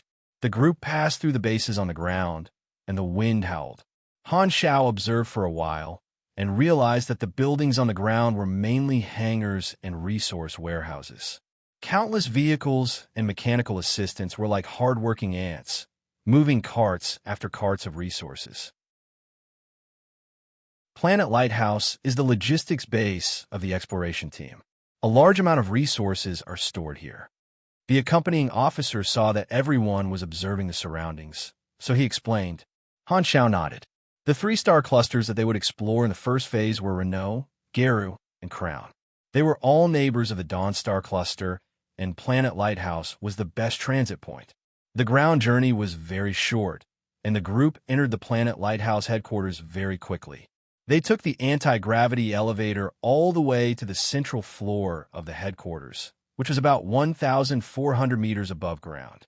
Following the instructions, they walked into a huge strategy meeting room. There were already many people in the room. Han Shao squinted his eyes and saw Heber immediately. His body was like a small mountain, and he was the most eye-catching one. Heber also turned around and looked over. When his eyes met with Han Xiao, there was no sadness or joy in his eyes. He sat in his seat and did not move, casually nodding his head as a greeting. Behind him were the 8 vanguard officials of the Bloodshed Land, and they all looked at Han Xiao with unfriendly gazes. This was especially so for Chief Vanguard Official Rothers. It was as if he wanted to use his gaze as a knife to stab into Han Zhao's body. Although the Black Star Corps and Bloodshed Land had reached a ceasefire agreement and agreed to not interfere with each other during the exploration period, the hostility of the Bloodshed Land officers toward Han Xiao would not decrease because of this. Humph! Seeing this, Hela's face darkened. She stepped forward, and the Black Star Guard behind her followed, staring at Heber's Vanguard official. Han Zhao's Black Star Guards and Heber's Vanguard official confronted each other. Their gazes were like laser beams that were about to collide in midair. Hela's and Rother's gazes intertwined, and the atmosphere became tense. In the past, when Han Xiao had participated in the Tyrant's Party for the second time, Rother's had challenged Han Zhao's subordinates. As the captain of the Black Star Guards, Hela had accepted the challenge. However, Heber had appeared and scolded Rother's, causing the two of them to not fight. Now that they met again, this matter appeared in both of their minds. One was the chief vanguard official of Bloodshed Land, and the other was the captain of the Black Star Corps Black Star Guards. Be it identity, status, or strength, they were natural enemies. Whoever won the fight would have the meaning of suppressing the other party. Their faces were cold, and they secretly listed each other as enemies that they would definitely fight. Now that Aurora had sufficient security, Hela worked for Han Xiao not only to repay him, but also to become stronger. Because of her past experience of being controlled by others, she had a stubborn pursuit of strength. Although she did not go to the extreme like in Han Zhao's previous life, she would not give up on the opportunity to challenge the strong. Han Xiao did not mind and waved his hands, gesturing for the Black Star Guards to retreat. It was impossible for them to fight under the dynasty's nose, so there was no point in staring at the other party. Even if they stared until their eyes were sore, they would not die. Seeing that both sides had settled down, Han Xiao chuckled at Heber. "You're early. I don't like to be late like you." Heber gave a nonchalant reply. He treated Han Xiao as someone on the same level, but he had no intention of becoming friends with him. He had decided to go his own way. Both sides had a deep grudge, and it was only because of the dynasty that they were unwilling to become allies. Although they were at peace, they were still competitors in the exploration of the flickering world. Since they were competitors in business, Heber did not want to show an overly friendly attitude. Previously, he had taken the initiative to stop the war with the Black Star Corps, which had already caused his prestige in the Bloodshed Land to drop. He did not want others to think that he was really afraid of Black Star. Han Xiao laughed. He knew what Heber was thinking and could not be bothered to argue with him. Little Tai Tai hasn't been having a good time recently, so there's no need to expose him. Ignoring Heber, Han Xiao turned to look at Terakov, who was standing beside the strategic analysis board, and said with a smile, "Chief Commander, we finally meet. Your Excellency Black Star, Zoel might have said this before, but I still have to say it again. On behalf of the dynasty, I welcome you to join us." Earlier, when Han Xiao and Heber were arguing, Terakov had been watching from the side with interest and did not say a word. Now that Han Xiao had spoken, he replied with a smile. "It seems like we will be colleagues for a long time in the future." Han Xiao shook Tarakov's hand. "Please sit." Terakov smiled and gestured toward a seat. Han Xiao nodded and sat down with his men. He and Heber's men each sat on one side of the room, with the Clent Kingdom's men in the middle. It was as if there was a line between them. The leader of the Clent Kingdom's team was an unfamiliar person. He looked like someone with a high position and did not have a good attitude toward Han Xiao. He did not even bother to greet him. Compared to Clent, Heber's grudge was nothing. Clent's plan for 10 years was completely overturned, and the secret war that they had been fighting for 10 years was ended by Han Xiao. The resources that they had invested did not get any benefits at all. They were so lucky that their underwear was about to explode. Hate the Amethyst civilization? The other party had practically won by lying down and not doing anything. Hate the Red Empire? You make it sound like I dare. Hate the bloodshed land? Wake up a little. Therefore, they could only throw all their hatred on a Han Shao. If the bloodshed land's hostility toward Han Shao was 2 stars, Clint's was at least 10 stars. They hated him to the core and wanted to eat him alive. Since everyone is here, let's begin. Terekov turned a blind eye to the conflict between the 3 parties and opened the strategic analysis board behind him. He pulled out the unexplored star map of Renault, Geru, and Crown star clusters and slapped the table. These 3 star clusters are the targets of the first exploration phase. Bloodshed Land and Clint will explore Renault. The Dynasty's direct troops will explore Crown, and the Black Star Corps will explore Geru. These are the targets that all of you have chosen long ago. Now, I will talk about the specific things to take note of. The exploration mission is very complicated, but it can be divided into a few key points. Terekov raised a few fingers and slowly said, Star mapping and star mapping. Regional observation buoys, transportation network construction, transit stations and stronghold construction, detailed information of the various planets, and resource collection. Han Shao nodded. These were the main targets. There was too much work to be done. They had to develop the map while building, and the scope was terrifyingly large. The reason they had brought so many people over was to split up and increase efficiency. This time, Terekov added, the Dynasty has the most manpower. In order to ensure progress, we will send some troops to follow the 3 of you and provide assistance. Han Shao could not help but be moved. The Dynasty's troops made up 70% of the total, so it was normal to give them some manpower. However, providing manpower was only one of the reasons.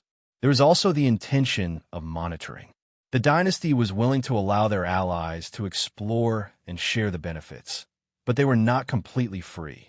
The military inspectors were sent to prevent their allies from hiding or lying about the resources they discovered, to prevent them from secretly monopolizing the resources, and to ensure the authenticity and accuracy of the exploration results. The Dynasty has invested a lot, so of course, they have to take the majority of the resources in the new star field. Han Shao thought to himself.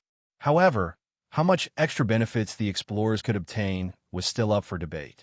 The others did not know what was on the unexplored planets, so they could only explore them one by one. Han Shao did not know the situation of most of the planets. Although he had been a hardcore player in his previous life, he had not memorized the information of every single planet. However, he was still very clear about some of the extremely famous and unique planets in the flickering world. This meant that he did not need to explore to know which planets were extremely rich. Han Shao stroked his chin and fell into deep thought. Remember the mobile version of the website, M818 Black, Sheep, All, page 1/1, bookmark for easier reading.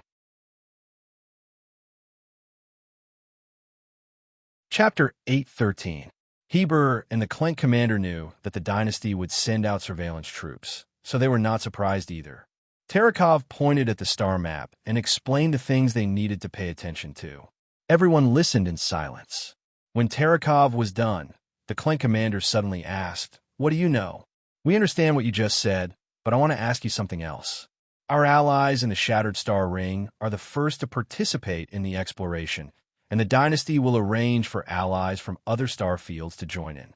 When will the next batch of allies arrive?" The star field was too vast. Although they seemed to have a lot of people, if they were thrown into a star field, they would only be a small wave in the ocean, very small and insignificant. Who knew how long it would take for them to finish exploring the flickering world with just a few of them? Therefore, the Dynasty would send more people to explore the flickering world in the future, and the Dynasty's allies would be their new competitors. What Clint cared about was when the next batch of competitors would arrive and how much time they had ahead. Terekov smiled. This will depend on the arrangements of the Dynasty's upper echelons and the progress of our exploration. I have not received the exact time, but I estimate that the Dynasty will send out the next batch of exploration teams at least half a year later. Before that, the Dynasty will have to rely on all of you. If the exploration progress is satisfactory, the Dynasty will not be stingy with the rewards. The few of them nodded. If the exploration was successful and the results exceeded expectations, it would all become their contribution. The dynasty would take over the majority of the resources, so they would be rewarded according to the results. This was the main point of the competition. The more successful the exploration was, and the more bountiful the harvest was, the greater the contribution. Terekov paused for a moment before asking, "Since all of you have chosen the star cluster to explore, which direction do you plan to enter from?" A star cluster was extremely large and could be split into dozens of star systems. They were all exploring from the edge to the center. The border was extremely long, so the direction of entry was extremely important. If they started from a barren area and did not find many resources, it would be a huge loss. The reference information of the exploration team was only a half-completed star map from astronomical observations. At most, they would avoid the obvious desolate universe belts with sparse planets. However, the resources of every planet were unknown. Although Terekov only asked now, the few of them had already analyzed the situation and had a plan. Heber and Clint were on the same side. They planned to split into 23 teams and enter a chosen star system from 23 locations. The troops were not too far apart from each other and were arranged in a comb shape. The 23 troops were prepared to advance side by side, respond to each other, and gradually converge at a certain point to establish a large transit point. Then, they would continue to spread out and explore, trying not to let the exploration range of each troop overlap. Han Shao nodded silently as he listened to the Clint commander describe the plan. Heber had made a good choice. The first area to be explored was called the Jeritan star system. In his previous life, it was a rather rich star system in the Renault star cluster. It was indeed rich in resources. If the star map of the flickering world was planarized and connected to the explored universe, then the Dawn star cluster will be located at the westernmost edge of the flickering world. The three star clusters that bordered it from north to south were Guru, Renault, and Crown. Renault would be in the middle, and its geographical location was superior. The Jeritan star system that Heber and Clint first explored was the border star system southwest of Renault. Terekov nodded and turned to look at Han Shao. "What about you?" Han Shao pointed at the border star system in the southernmost part of the Geru star cluster. Then, he drew a route that connected the southernmost and easternmost parts of the Geru star cluster. "What do you mean by this?" Terekov was shocked. "All right." Han Shao smiled mysteriously and casually said, "I will let the majority of the troops explore the border star system in the southernmost part. At the same time, I will send out a special force to bring the Stargate equipment along. They will only set up Stargates along the way and will not stop at any other time. I will first build a Stargate route to connect these star systems." "You want to build a long-distance transportation route first?" Terekov raised his brows. "Not only that, every time the special force connects to the next star system, I will continuously send people to explore the other star systems." Han Shao shrugged and did not change his expression. Upon hearing this, Terekov frowned slightly. Heber and the Clint commander also looked at each other speechlessly. In their eyes, the problem with Black Star's exploration plan was too obvious. They did not have enough manpower. With so few people, it would take a lot of time to explore a single star system. Black Star wanted to explore more than a dozen star systems together. Would they have enough manpower? Their appetite was too big, and they had already exceeded their limits. Building a long-distance transportation route first was a good thing for the dynasty, and Terekov did not have any objections. However, this was not in the interest of the dynasty's allies, so Han Zhao's decision was out of his expectations. This was not a race to connect more than a dozen star systems, and it would be useless even if they could not finish exploring them. Since the efficiency of exploration was limited, wasting manpower to build a long-distance Stargate would only benefit those who came later. With the dynasty around, it was impossible for them to monopolize the Stargate and not lend it to their allies. Thus, it would be more convenient for those who came later to compete with them in other star systems. Clint and Bloodshed Land would rather explore one star system before heading to the next one. In comparison, they were exploring in a large area, while Han Shao was exploring in a straight line. In order to balance the interests of their allies, the dynasty's plan was also to proceed gradually and explore slowly. They were not prepared to build a complete Stargate transportation network in the unexplored areas immediately. That was because the Astronomical Observatory had already given them a half-completed star map, and they did not lack a complete map. What they lacked was actual exploration and information. Thus, the goal of the first exploration phase was only to build a bridgehead in the 3 areas that bordered the Dawnstar cluster. During the exploration process, the exploration team had been building stargates. Thus, long-distance stargates would naturally appear, and there was actually no need to send people to build them. In that case, the Black Star Corps would be wasting their own resources and time. This made Terakov, Heber, and the Klent commander very confused. "Do you want to reconsider?" Terakov asked kindly. Han Shao waved his hands and chuckled. "No need. I like to try my luck. Who knows, I might be able to discover some fertile resource planets in advance." Seeing that Black Star was so stubborn, the Klent commander looked on coldly and snorted in his heart. Such an exploration plan that had not been carefully considered would definitely not be successful. They would most likely be able to defeat the Black Star Corps and outshine Black Star. All right, Terakov did not try to persuade him anymore. No matter how their allies explored, the dynasty would not lose anything. After all, the entire star field belonged to them. The only thing that would be lost was the Black Star Corps' own interests. Since Black Star did not care, he would not care either. Han Shao had a smile on his face, and the others could not see through his thoughts. In truth, such an exploration plan that seemed to be in a rush for success was the most beneficial for him. The reason why Zoel said that there would be the least number of organizations exploring the Garustar cluster was because there were obvious desolate universe belts in the few star systems south of the Garustar cluster. Furthermore, there were not many resources there.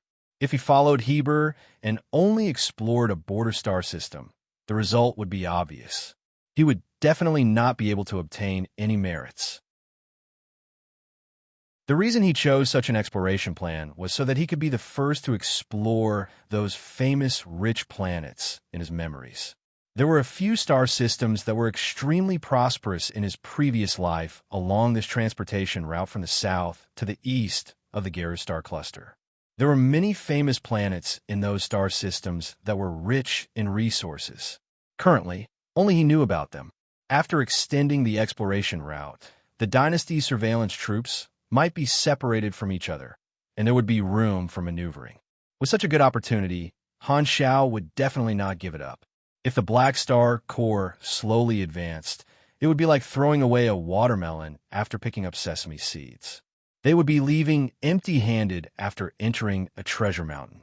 It would be a loss. The second reason was to create a smokescreen. Han Shao hoped to reach the east of the Garustar cluster as soon as possible without being caught off guard. That was because the ownerless universal treasure in the flickering world was located in another star cluster to the east of the Garustar cluster. Only by establishing this Stargate route would he be able to obtain the ownerless universal treasure as soon as possible. Terakov closed the star map and said with a deep voice, "Then it's decided. You guys wait here for 2 days. I will transfer the troops to your team and hand over the Stargate, buoys, and other exploration equipment to you guys. We will set off in 2 days." "Okay." The Klent commander nodded. Han Shao and Heber nodded and did not say anything. Everyone stood up and left the conference room. Walking out of the door, Han Shao and Heber looked at each other. It was as if a knife had clashed, creating sparks. Then, the two of them turned around and left in the opposite direction with their officers. "What do you think Black Star is thinking?" Heber and Klent walked together. On the way, a Vanguard official could not help but ask Chief of Staff Jode, "What are you trying to say?" Jode glanced at him. "Do you think we don't know Black Star's character? He's cunning and scheming. He's not someone who is willing to take a loss. Since he knows that there are no benefits to building a long-distance Stargate route first, he must have other intentions." Jode's eyes flickered. Indeed, Black Star's decision is a little weird. "Chief of Staff, what do you think his motive is?" The people around all pricked up their ears and eavesdropped. "I'm not Black Star." Jode sighed. "The only thing I can think of is that Black Star is not willing to explore the barren border star systems of the Geru star cluster. However, there's no need for him to waste time crossing more than 10 star systems. I can't think of any other reason. Maybe his appetite is too big, or maybe he really wants to try his luck. Could it be that he wants to take over a planet that will be the future transportation hub?" "You're thinking too much. The dynasty will not allow one organization to control too many strategic locations. Because the flickering world was a new star field that had yet to be developed, everyone subconsciously set the condition that no one knew the exact situation of the flickering world. Therefore, no one could guess Han Zhao's motive." The Clint commander's eyes flashed, and he quickly walked to Heber's side. "Your Excellency, Tyrant, do you think we should finish your sentence? Don't make me guess." Heber looked straight ahead. "Do you want to send someone to the Geru star cluster in secret to monitor Black Star's movements? What's the point?" Heber glanced at him and asked, "Do you dare to interfere with the exploration work in front of the dynasty?" The Clint commander was stunned. He thought about it carefully and realized something. Exploring the flickering world was an important strategic goal of the dynasty. Therefore, even if they knew what the Black Star Corps was doing, they could not interfere.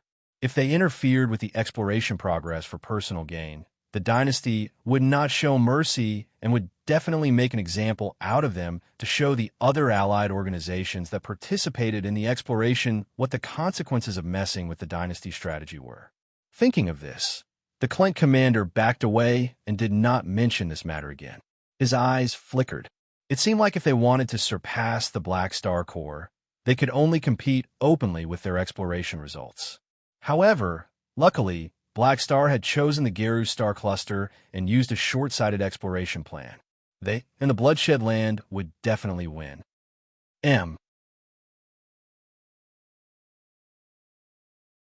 Chapter 814.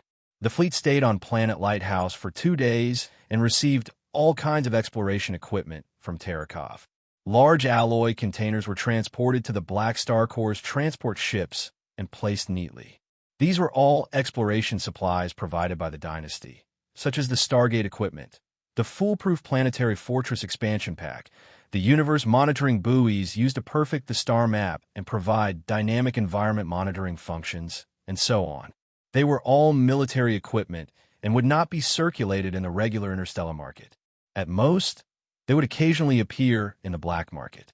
Han Xiao got Philip to count them. He received about 500 sets of Stargate equipment, 6,000 foolproof planetary fortress expansion packs, and 15 billion universe monitoring buoys. They were not given to him, but borrowed mission items. They would last for some time. Furthermore, Tarakov had sent a dynasty fleet to temporarily join the Black Star Army to assist him in exploring the Geru star cluster. The commander of this fleet was a major general under Tarakov called Seneco. Tarakov was stationed on Planet Lighthouse as the commander, and the few dynasty fleets he sent out all had their own commanders. Seneco was Tarakov's direct subordinate and one of the dynasty officers stationed in the flickering world in Han Zhao's memories. Because they would be partners in the future exploration period, Han Zhao met with Seneco and reached a simple agreement. Seneco expressed that he would not interfere with the exploration plan of the Black Star Corps and would only provide assistance. After 2 days of preparation, the chief commander finally announced the start of the operation. The various fleets on Planet Lighthouse went their separate ways and headed to the star cluster of their choice. The Renault star cluster was explored by the Bloodshed Land in Clint, the Geru star cluster by the Black Star Corps, and the Crown star cluster by the remaining dynasty fleets. In comparison, the Crown star cluster had the most people exploring it, while the Geru star cluster had the least. The Black Star Corps fleet and Seneco's fleet headed toward the border star system at the southernmost tip of the Geru star cluster. Before they set off, Han Xiao had already informed all the members of the army about the exploration plan, including the millions of players. He placed all kinds of jobs on the faction mission list, such as exploring planets, setting up buoys, and so on. They were also divided into different areas. There were many missions, but each had a limit on the number of people who could participate in them, allowing the millions of army players to choose from. The various exploration missions caused discussions on the forums. This was because the mechanism of the Flickering World main storyline missions was a point system, which was divided into individual points and group points. Different exploration missions would give different amounts of points, which would depend on the actual harvest. Only when the mission was completed would they know how many points they would be awarded. At this time, the players could only guess and analyze, but they still enjoyed it. On the forum, players generally agreed that exploring planets was theoretically the most profitable. Discovering resources, discovering life, researching the history of the planet, mining resources, and so on would all be rewarded with points. The process was full of unknown interest. In the eyes of the players, the other missions such as setting up the monitoring buoys, setting up the stargates, and building the Stronghold transit station were all laborious tasks. Currently, the number of people choosing them was the least. Han Xiao knew that once the players figured out the exploration process, the guilds would begin to compete openly and covertly. The large guilds hoped to use the resource-rich planets as their resource points. Although they could only obtain a small portion of the total amount of resources mined, it was already extremely generous for the average player. In his previous life, there were two important reasons why the players of the various countries in the Flickering World fought each other. One was faction fighting, and the other was fighting for resource points. Now, however, the millions of players belonged to his own faction, so faction fighting would not occur. Thus, fighting for resource points was the only reason. Han Xiao was clear that in order to fight for the various planets with rare resources, the guilds would compete fiercely, and guild wars would frequently break out. Although it had not reached that stage yet, he knew in his heart that competition would definitely occur, especially now that there were club guilds from different countries in the army. Another reason he wanted to encourage the new and old players to socialize was to plan ahead and minimize the impact of the guild competition on the ordinary players. It was inevitable that ordinary players would fight each other for fun. What he wanted to prevent was an obvious hostility between the ordinary players. Thus, he used the two faction contribution points missions to encourage the players of the various countries to actively make friends. As long as there were no obvious cracks in the internal players, the guild competition would not be a loss for him. After all, the players' equipment would have to be repaired if it was damaged. The various fleets sailed for a few days before entering their designated positions and officially starting their exploration work. The Black Star Core Exploration Team arrived at the southernmost star system of the Geru Star Cluster. According to the plan, they built the first transit station to connect to the Dawn Star Cluster. The engineering team used a foolproof planetary fortress expansion package on a desolate planet at the edge of the star system. A transport ship opened the launch bay, and hundreds of thousands of giant mechanical bases with space thrusters flew out. They looked like steel nails. These were the fortress nodes. The fortress nodes arranged themselves in the outer space of the planet. The distance between the nodes was the same, forming a huge net that covered the entire planet. Then, the thrusters of the nodes of the fortresses spurted out surging orange exhaust flames and broke through the outer space. Like hundreds of thousands of space-based gravity weapons, they landed on the surface of the planet and stabbed deep into the crust, raising boundless dust. The next step was that all the fortress nodes were activated. A crimson light shone from the top, and they started to modify the planet's atmosphere and terrain. Every node was vibrating, and shockwaves burst out, causing rumbling earthquakes. The underground rock layers were torn apart, and large amounts of metal structures were poured in. Silver and gray metal extended out from the fortress nodes and covered the ground, turning the planet's surface into metal. According to the preset program, these engineering alloys with nanomodification ability automatically transformed and assembled. Bases, fortresses, and warehouses were built one after another. Dozens of hours later, the initial modification was completed. This desolate planet had a brand new look, turning into a silver and gray planetary fortress, becoming the first stronghold of the Geru Star Cluster. The dynasty's engineering spaceships were not idle either. They used tractor beams to drag huge pieces of Stargate components and assembled the Stargate next to the stronghold. The Stargate that was not activated looked like a huge, hollow mechanical ring. After it was activated, the inner ring of the mechanical ring lit up with a blue light like an indicator light, releasing space energy. According to the preset coordinates, it connected to one of the Stargates near Planet Lighthouse. After the activation process was completed, the hollow part of the mechanical ring turned into a wormhole-like blue vortex, turning into a complete Stargate. Other than the team that stayed behind to build the stronghold, the rest spread out. Some went to the surrounding areas to set up space monitoring buoys, while others went to explore the unknown planets. This star system was divided into about 10 star zones. At this time, the Black Star Corps started to explore the first star zone. According to the plan, Han Shao sent out a special task force led by Hardaway with 150 sets of Stargate equipment. Their goal was to cross more than 10 star systems to head to the east of the Geru star cluster and build a long-distance Stargate passage. The spaceships of the Special Task Force were all high-grade warp-speed transport ships with a limit of 14. 1 warp speed. They would need about 4 months to cross such a long distance to reach their destination. When a Special Task Force built a long-distance Stargate passage, the 4-month journey would be shortened to a few hours. Because it was not a direct Stargate, they would need to transit through more than 10 star systems, so they would need some extra time to travel. Countless army members worked together, and Han Shao himself was not idle. He took the main ship and led a group of normal army warriors and players to explore a planet at the center of this star zone. In his memory, this planet was a trade transit station in his previous life. It was one of the gateways into the Geru star cluster. It was quite valuable, and it did not have a harsh environment. It was a habitable planet with indigenous civilizations. Now, this planet did not have a name, only a serial number. It was a good opportunity to occupy it and develop it. At the outer border of the shattered star ring, this was the edge of the explored universe, separated from the flickering world by a long, desolate universe belt. Fleets left the border from different directions, turning into hyperdrive streams of light and entering the desolate universe belt, heading straight for the flickering world. The news of the Red Empire developing the flickering world had spread throughout the galaxy. Although the dynasty had banned other civilizations from entering, an agreement was not enough to scare off the advanced organizations.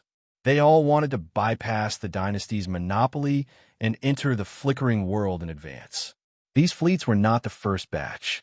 They came from different civilizations and organizations and did not want to be discovered by the dynasty, so they hid their identities. Because they could not use the dynasty's stargates, they could only sneak into the flickering world with the Stargate equipment, planning to secretly build a secret Stargate passage to avoid the dynasty surveillance. Even if these fleets had very high warp speed, it would take them a very long time to cross the desolate universe belt and reach the flickering world. Among these stowaways, most of them were doing it for benefits, while a small group had ulterior motives.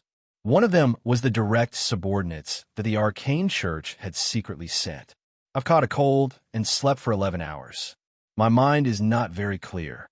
I have to pack my things tonight and catch a flight tomorrow morning, so I'll be writing less in the next 2 to 3 days. I'll try not to take leave.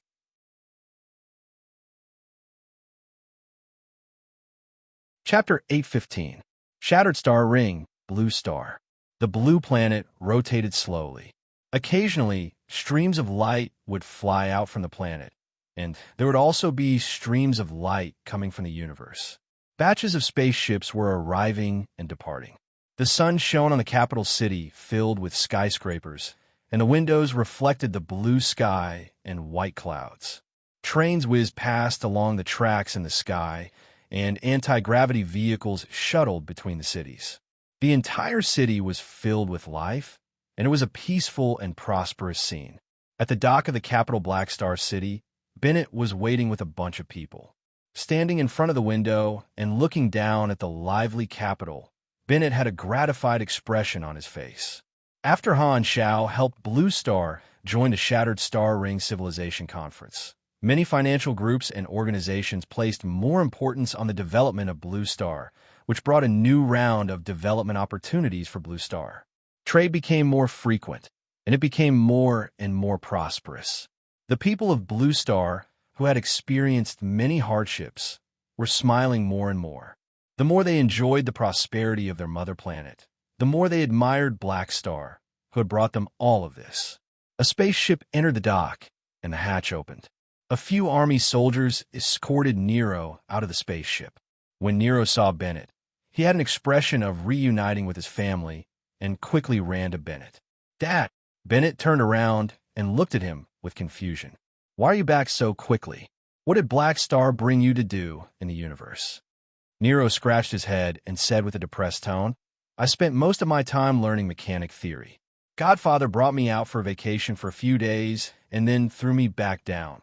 Han Xiao had brought a large number of troops to develop the flickering world and did not know when he would be back. Naturally, he did not bring Nero along and instructed Sylvia to send him back to Blue Star." As he spoke, Nero was a little depressed. "Mr. Reynolds said that this is just a vacation for me. He also gave me vacation homework. He said that I can only come back for 2 months. After that, he will send someone to pick me up and bring me to his side to continue learning mechanic knowledge." Reynolds had received Han Xiao's orders to teach Nero when Han Xiao wasn't around. Reynolds carried out this responsibility seriously and had already arranged a year's worth of lessons for Nero. "Black Star is willing to train you. This is a rare opportunity. Don't let him down." Bennett chuckled and squatted down so that he was at the same height as Nero. He looked at his child kindly and asked, "Tell me what you've seen in the universe." Nero counted on his fingers and explained everything in detail with a happy tone. Although the homework that Han Xiao had given him made him depressed, this was his first time in space, and he had seen all sorts of strange things. Thus, Nero was very satisfied with this trip. As Bennett listened, he nodded with a smile and sighed in his heart. He could sense that Han Xiao had high hopes for Nero, and it wasn't just because he was his child. Nero seemed to have some sort of talent that Han Xiao valued, and Bennett was very proud of this. The child that he had created had such outstanding talent. It seemed like his genes were still very outstanding. Bennett was secretly considering if he should have a second child. He wasn't willing to be too materialistic, but considering the future of Blue Star, if he had a few more children with outstanding talent, and they all became Black Star students, the bond between Blue Star and Black Star would be even stronger. Although he was old, his body as a pugilist was still full of energy. In the Blue Star's list of the most popular and charming men, Bennett, as the leader of Blue Star, was ranked second. He was loved and supported by countless people. The popularity of the people was one of the reasons. On the other hand, his status, age, and strong body formed the charm of a stable and reliable old man. As for the number one most popular and charming man in Blue Star, it was undoubtedly Han Xiao. No one could shake his position. With so many achievements as a foundation, no matter how the Blue Star people looked at him, they felt that he was very handsome. Not long after, Nero's throat was parched from talking, and he took a deep breath. He wanted to excitedly share what he had seen and heard in the universe. Bennett stopped him and rubbed his head. He stood up and said, "All right, when you have time later, you can tell me more in detail. Go home and rest first. I still have to wait for someone here." Nero was astonished. "Aren't you here to pick me up?" Bennett shook his head and turned to look at the universe outside the window. "I still have to receive an extremely important guest." At the same time, far away from Blue Star, a secret blue cocoon-shaped spaceship was hovering in the universe. Through the over-the-horizon mode, it was observing the Blue Star from afar. This is Blue Star, Black Star's mother planet. In the cockpit of the spaceship, a creature with secret blue skin stared at the screen and said with a cold tone. He was the captain of this spaceship. He had 4 arms and 3 eyes, and all the crew members behind him had the same body structure as him. This spaceship was full of star pupil god race members. The captain turned to look at the crew members and said coldly, "Black Star took away our national treasure. This is a humiliation to our entire race. Our leaders are weak, and our compatriots have to swallow their anger. What they can't and don't dare to do, we, the Avitan souls, can and dare to do. The captain's tone was firm, and all the crew members were agitated. They gripped the weapons in their hands tightly with indignation. Because of the evolution cube, planet Avidan was attacked, and countless compatriots were sacrificed. Our family and friends all died in that disaster. With so many people dead, we can't allow the evolution cube to fall into the hands of others. Maybe the culprit of that attack is not only ES God, but also Black Star. The captain pointed in the direction of Blue Star and roared, "Only by taking revenge with blood can we make Black Star regret his shameless actions. We will make him understand that the humiliation he gave the star pupil god race and the despair he gave us will be repaid by someone." The crew members all had a common enemy and roared. Back then, Yes God had almost massacred more than half of planet Avidan in order to lure the tiger away from the mountain. That disaster was a painful memory for the star pupil holy race, and the anger of losing everything made some of the survivors lose their rationality and go to extremes. An extremist organization was born from that, called Avitan Souls of the Dead. These extremists were basically the survivors of Avitan or had relatives or friends who had died in the disaster. Because they had lost their national treasure, the evolution cube, Cisco's prestige in the star pupil god race had declined. The extremists blamed the tragedy of Avidan on Cisco's incompetence and deeply hated the culprit, ES God. Because the source of the disaster on planet Avidan was the evolution cube, and so many of their compatriots had sacrificed themselves for it, the Avidan souls had a morbid obsession with the evolution cube.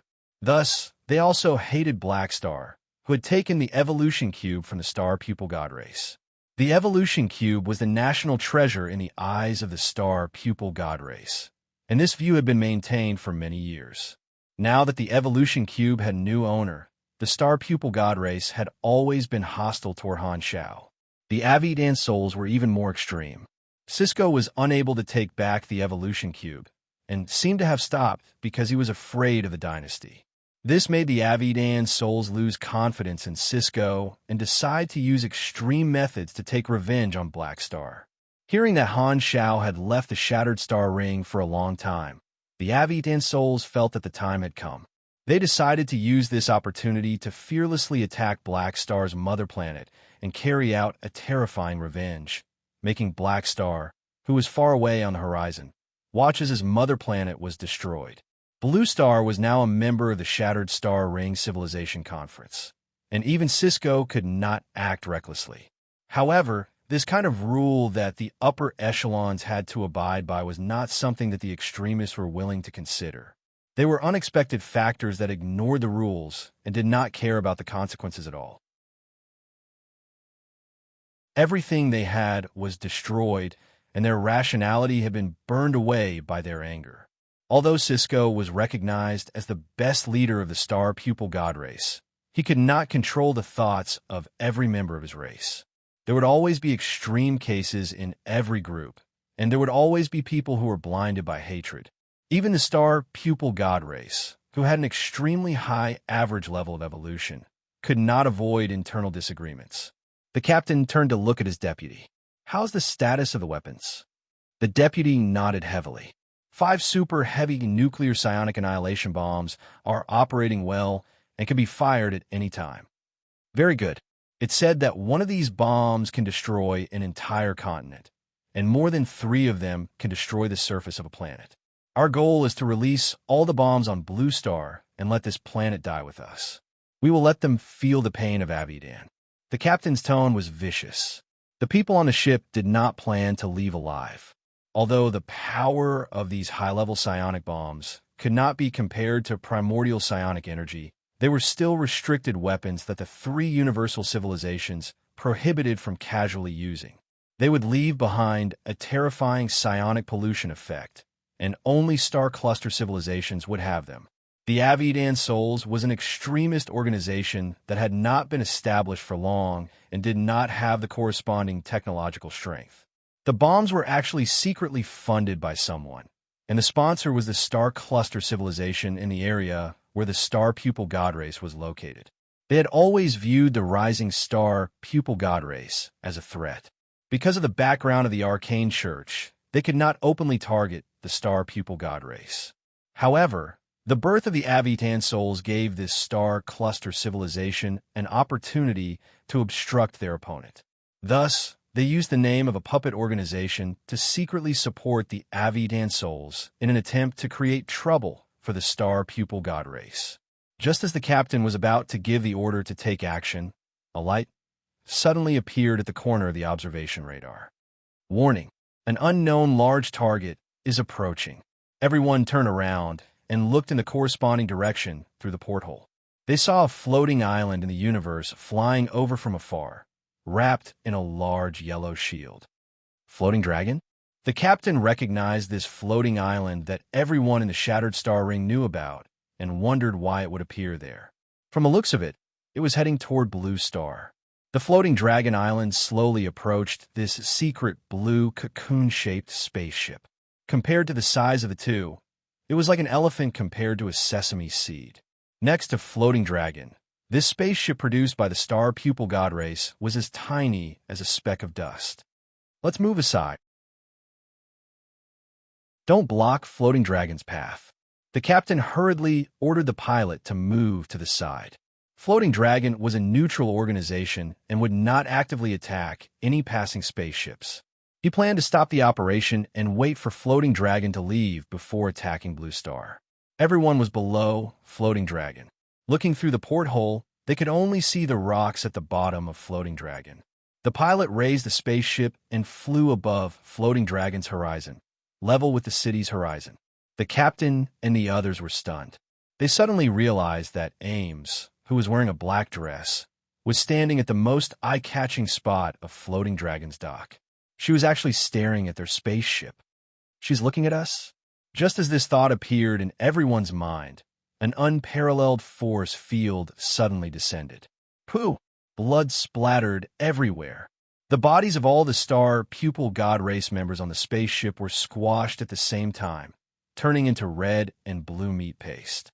Their minds were frozen at the last thought, and they died without any warning. At Floating Dragon's dock, Ames casually put down her hand and retracted the force field. She then ordered Vilna, who was waiting by the side, search this spaceship and see if there are any dangerous weapons hidden inside. Okay. Vilna immediately went to organize the manpower. Then, Ames turned to look at Aesop, who was beside her, and raised her brows slightly. Are you sure the people on the spaceship are plotting against Blue Star? You didn't kill the wrong people, right? Aesop stroked his beard and chuckled. You want to move Floating Dragon to Blue Star. So, I made a prophecy about Blue Star a few days ago. These people are Cisco's people. They seem to want to destroy Blue Star to take revenge on Black Star because of the evolution cube. Although these people did not succeed in the end and were destroyed by the ground-to-air dark energy rail defense cannon that Black Star left here. Since we're here, we might as well help.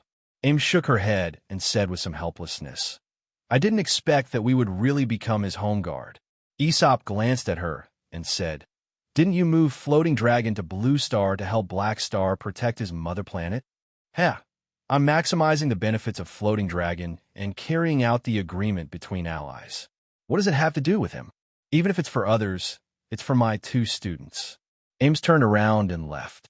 Her black dress was like a blooming flower, floating close to the ground.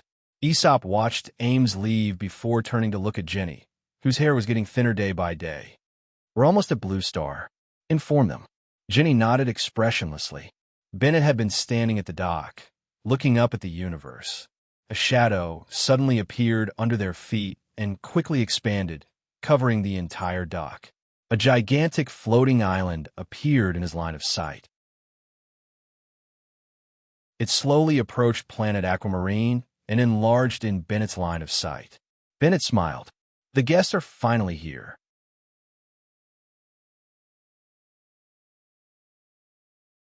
Chapter 816.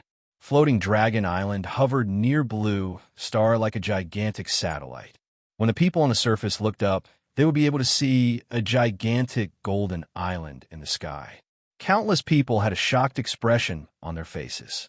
They stopped in their tracks and looked up on the streets, discussing among themselves. What is that? It looks a little familiar. An old man pressed on his glasses with trembling hands and activated the binoculars function. Mom, I've seen it in textbooks before. That's the legendary floating dragon island that floats in the universe, the palace of the Dragon Emperor. A child said with an agitated tone, pulling the hand of an auntie beside him and pointing at the sky. Oh, so it's Ames. The auntie was enlightened. After Blue Star broke through the blockade of Ghidorah's quantum network and connected to the galaxy, the people's knowledge level had increased tremendously in the past decade or so. They now had some understanding of the universe's environment and the famous people in the Shattered Star Ring. Because of Han Xiao, the survivors of Blue Star's mutation era were very familiar with Ames. Not only did the people know that she was once Black Star's boss, but they also remembered that the turning point of their connection to the galaxy came from the protection of Floating Dragon Island. Ames had a special place in the hearts of the people of Blue Star. Seeing Floating Dragon Island appear near Blue Star, many people could not help but feel surprised and confused. They called their friends and shared the news, which attracted a lot of attention. The people of the various financial groups who stayed in Blue Star also noticed Floating Dragon Island and were shocked. They hurriedly asked the Blue Star government, desperately wanting to know the reason. At the same time, Ames and the others arrived at the dock in a small spaceship and met with Bennett. Your Excellency Dragon Emperor, Blue Star welcomes your arrival. Bennett bowed, his tone solemn and full of respect. He was very familiar with Han Xiao, and they had been friends for over 20 years. This was why his attitude was so casual. However, he wasn't that familiar with Ames. Bennett followed the common etiquette in the interstellar space. Even though he knew that Han Xiao had a close relationship with Ames, he didn't dare to overstep his boundaries. Ames waved her hand, indicating that there was no need to be so polite. She chuckled and said, Black Star has told me about my request, and Jenny has also contacted you. I came to see you this time, mainly to go through the motions. Bennett nodded. He had received a notification from Han Xiao some time ago that Floating Dragon was going to be stationed in Blue Star. At that time, he had been shocked, but he had been overjoyed. He had realized that this was a rare opportunity, so he had hurriedly mobilized his manpower to cooperate with Floating Dragon. According to Ames' plan, this matter would be kept a secret before it was confirmed. She would only announce it after everything was done. The goal was to create a surprise and cause a commotion in the star field. This would be beneficial for Floating Dragon to break the old impression and let more galactic residents have a new understanding of Floating Dragon. For this reason, Bennett had not announced it to the people of Blue Star in advance and only planned to announce it now. I will hold a press conference in the name of Blue Star and announce that Floating Dragon will be building a base here. How long will it take? Only a few hours. Some galactic media outlets have people here, so it won't take too long to invite them. What do you think? Ames nodded and agreed. Floating Dragon would be staying here for a long time. She was here to attend the press conference and let others confirm the authenticity of this matter. By the way, I just met a group of extremists from the Star Pupil Protoss race. They were wandering around Blue Star, and there were dangerous psionic bombs in their cabins. They seemed to want to attack Blue Star. I killed them and seized their spaceship. There are videos on it, so I'll leave them to you guys. It has nothing to do with me. Bennett was stunned for a moment. Star Pupil Protoss race. This is because of Black Star, right? Their hatred for Black Star has been transferred to Blue Star. I will inform His Excellency Black Star. Bennett's tone was serious.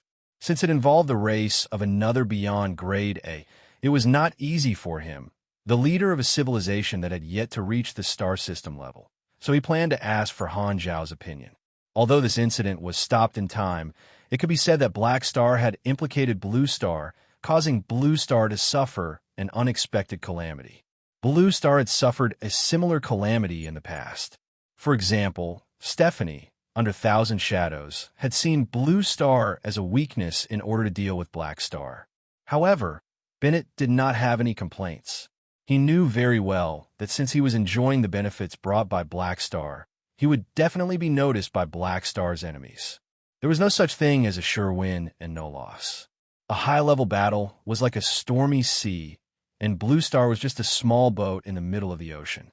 If they were not careful, they would be affected, and the boat would be destroyed.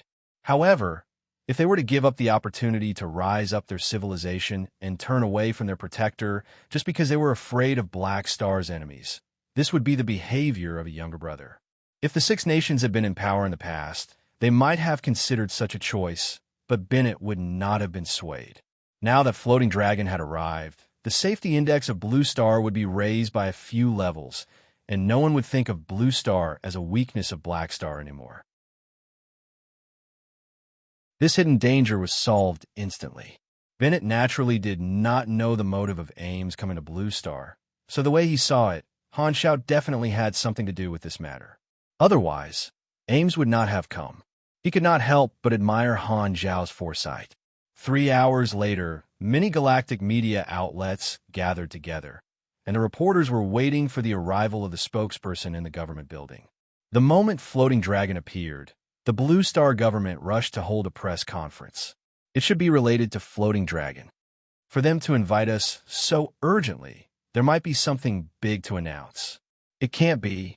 Floating Dragon drifts everywhere and never stays in one place for too long. It's not surprising that it came to Blue Star by chance. While the reporters were whispering to each other, they suddenly heard many government workers carrying equipment in and setting up broadcast equipment in the venue. Seeing this, the reporters were shocked. Was this going to be broadcasted to the entire world? Usually, it would only be used for big events. Just as the reporters were guessing, the door of the venue opened with a bang. All the reporters turned around, and their eyes widened with shock. The person who came in was not the Blue Star government spokesperson they were familiar with, but the head of the government, Bennett. Beside him was a famous person who shocked all the reporters. It was the Dragon Emperor Ames. Wah! All the reporters were shocked. This was the Blue Star government's press conference, and Ames was actually here. Dumbfounded, they stared at Bennett and Ames as they walked onto the stage. There's something I want to announce to the entire world and even the entire starfield. Bennett cleared his throat, looked around, and said with a solemn tone, "From today onward, Floating Dragon will be staying in Blue Star's atmosphere for a long time.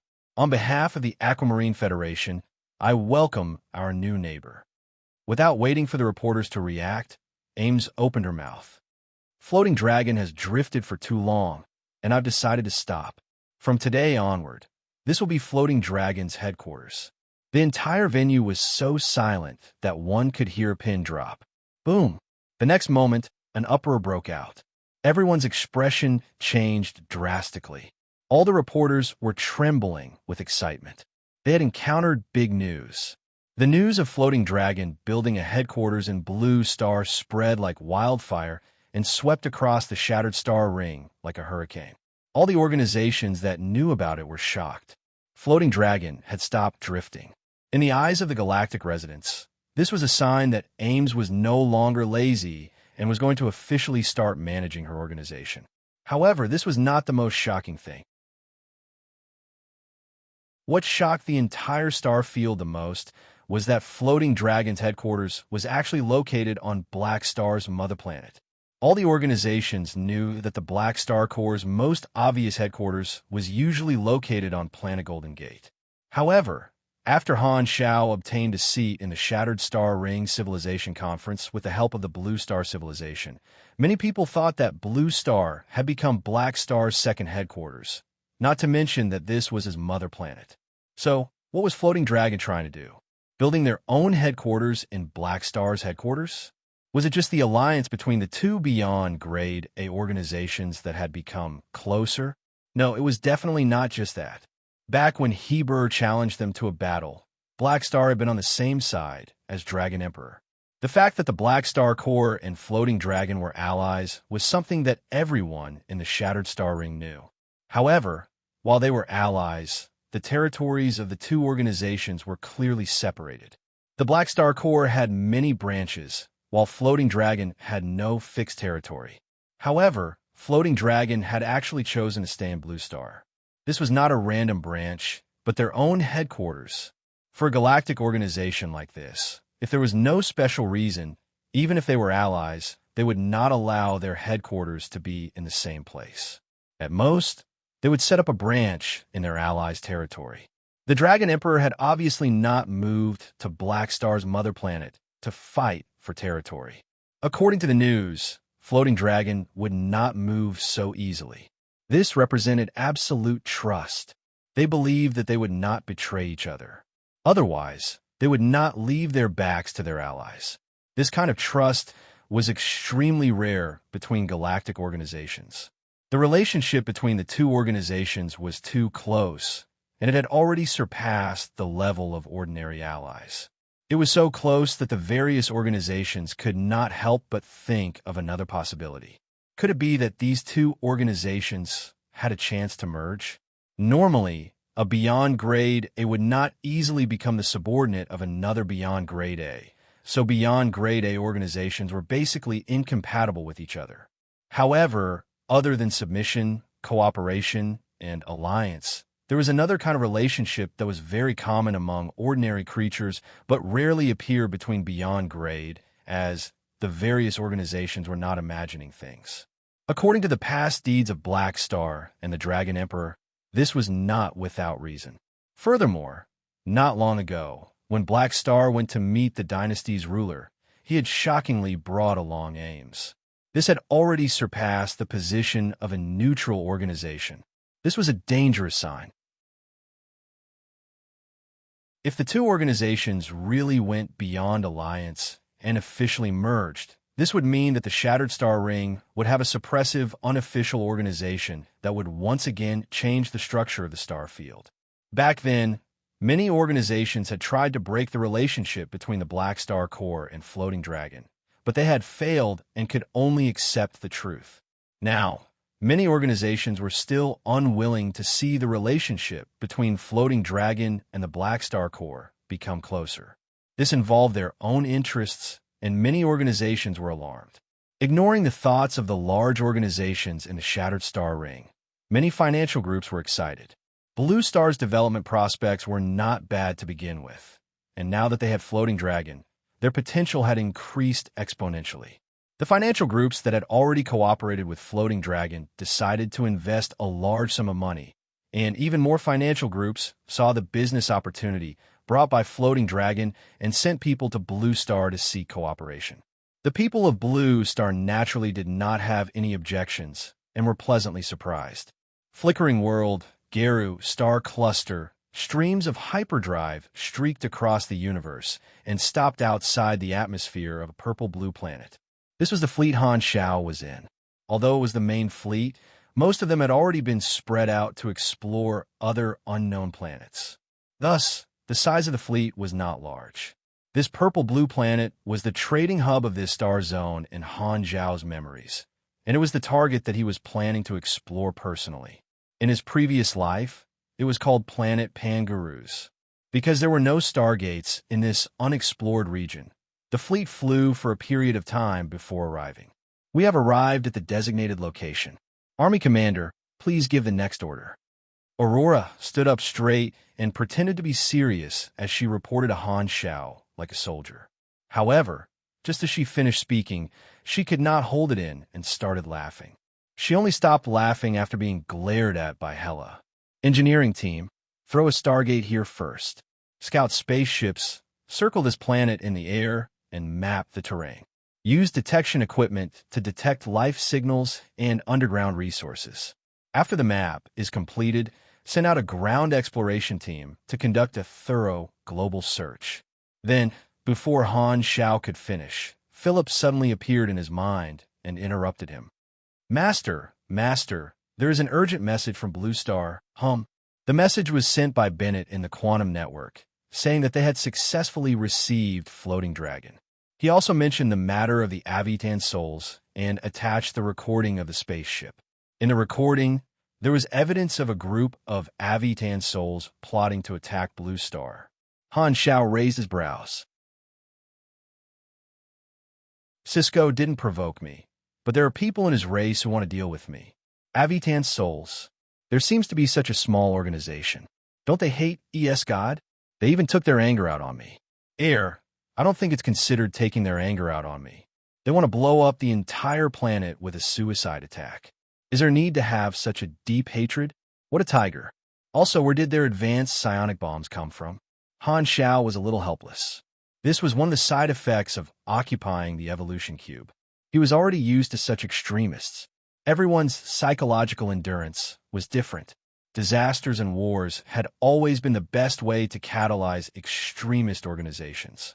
Logic was never the only way an intelligent creature judged things. Motives that came from emotions were stronger than logic, and hatred was one of the strongest motives. As long as it was not a race without desires, there would always be people who would be influenced by them. However, the revenge of this group of extremists was more of a hindrance to Psyker than a help. Han Xiao shook his head. He did not intend to let things go and pretend that nothing had happened. Since Blue Star had a seat in the Civilization Conference, it was equivalent to receiving the treatment of a star system civilization and being protected by the peace treaty. Cisco's race had given him an opportunity to make things difficult for him. He replied with a message, which contained instructions to Bennett. Keep the evidence and contact the Amethyst Civilization in my name. Bring this matter to the Shattered Star Ring Civilization Conference and expose this to all civilizations. Leave the rest to me. Although this did not happen and could not do anything to Cisco, it was still possible to annoy him. A small group of his race had personally delivered the evidence to him, and in the end, the entire Star Pupil race had to take the blame. Would Cisco feel tired? Remember the mobile version of the website, M822 evidence to be used against him, page 1/1. Bookmark for easier reading.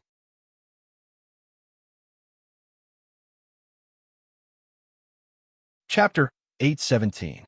After instructing Bennett, Han Xiao exited the quantum network and returned to the real world to supervise the exploration of planet Pangarus.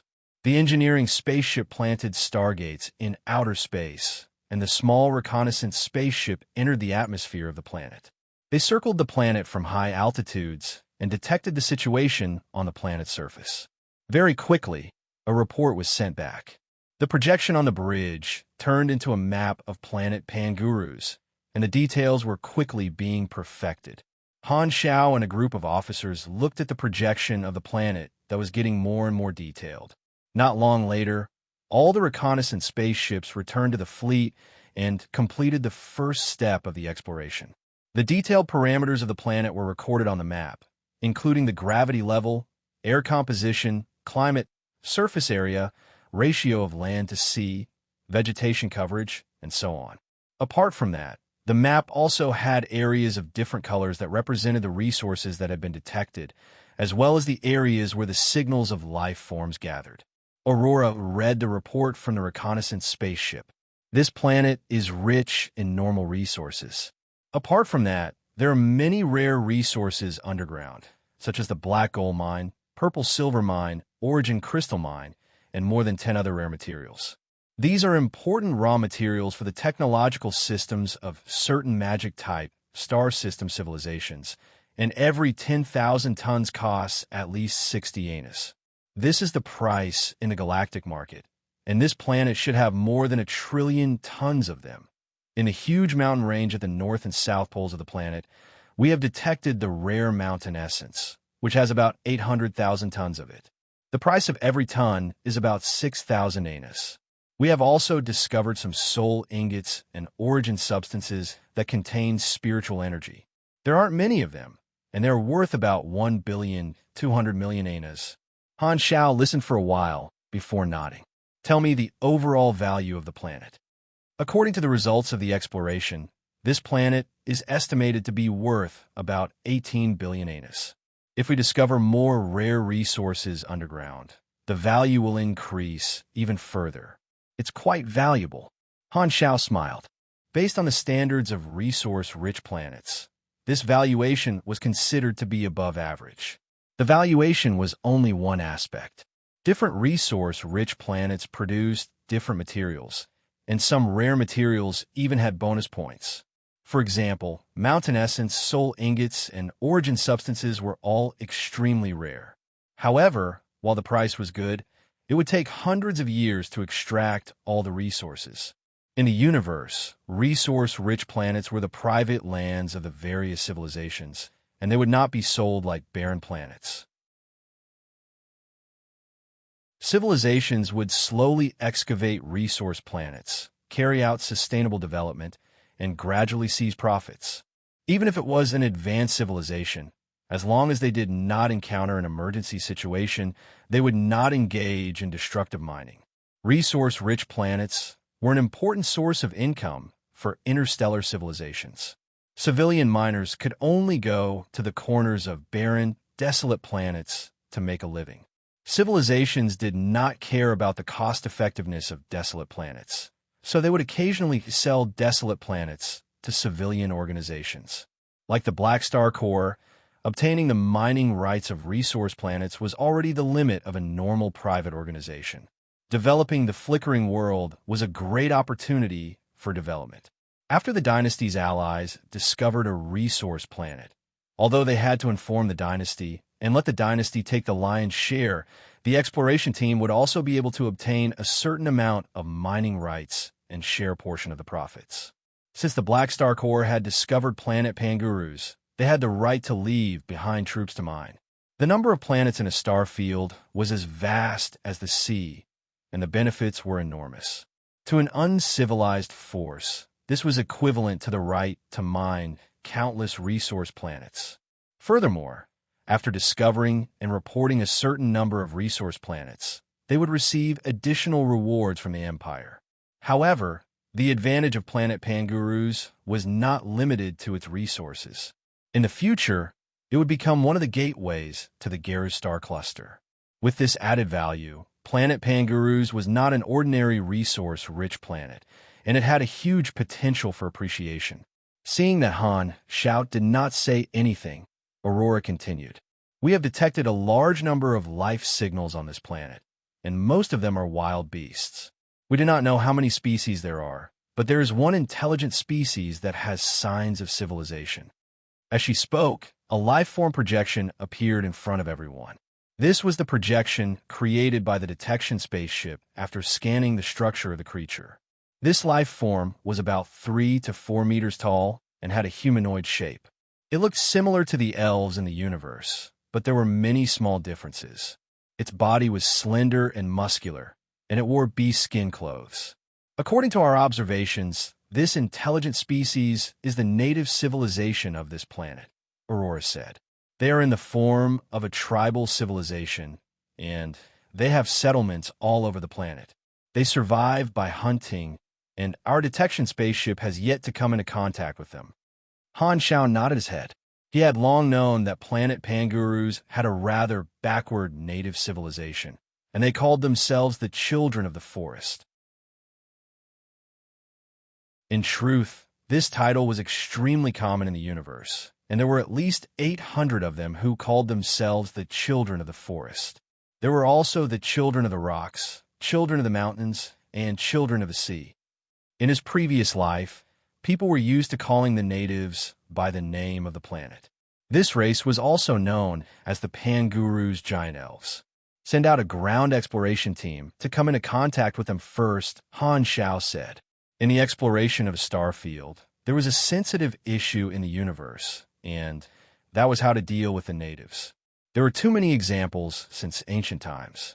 If a high-grade civilization wanted to mine a resource-rich planet, they would be treated as invaders and be resisted by the natives. Protecting the diversity of the universe had always been the rule of the high-grade civilizations. A universal civilization like the Red Empire would not slaughter the natives for the sake of mining resources. The commander-in-chief, Terakov, had written the rule that when they met a native civilization, they had to communicate and educate them.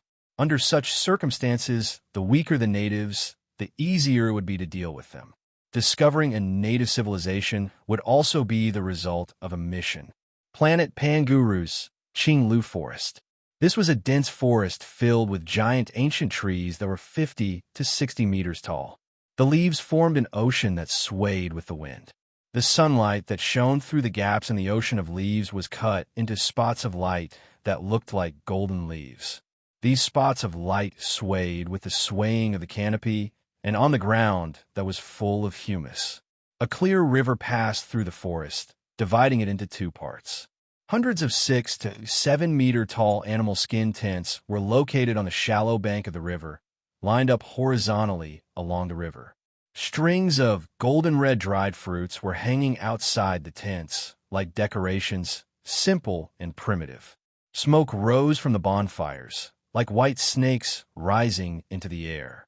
This was the Panguru's giant elves tribe, and it was filled with vitality. There were people picking fruits from the trees with baskets on their backs, and there were also people waving their branches to herd their livestock. There were also people carrying spears and wooden shields as they prepare to hunt. Hunters, there is not enough food in the tribe. You guys have to hunt more prey this time. At the entrance of the tribe, the chief led a few villagers to surround the hunters who were preparing to set off. Haha, wait for us to return with a bountiful harvest. The old leader of the hunters laughed heartily.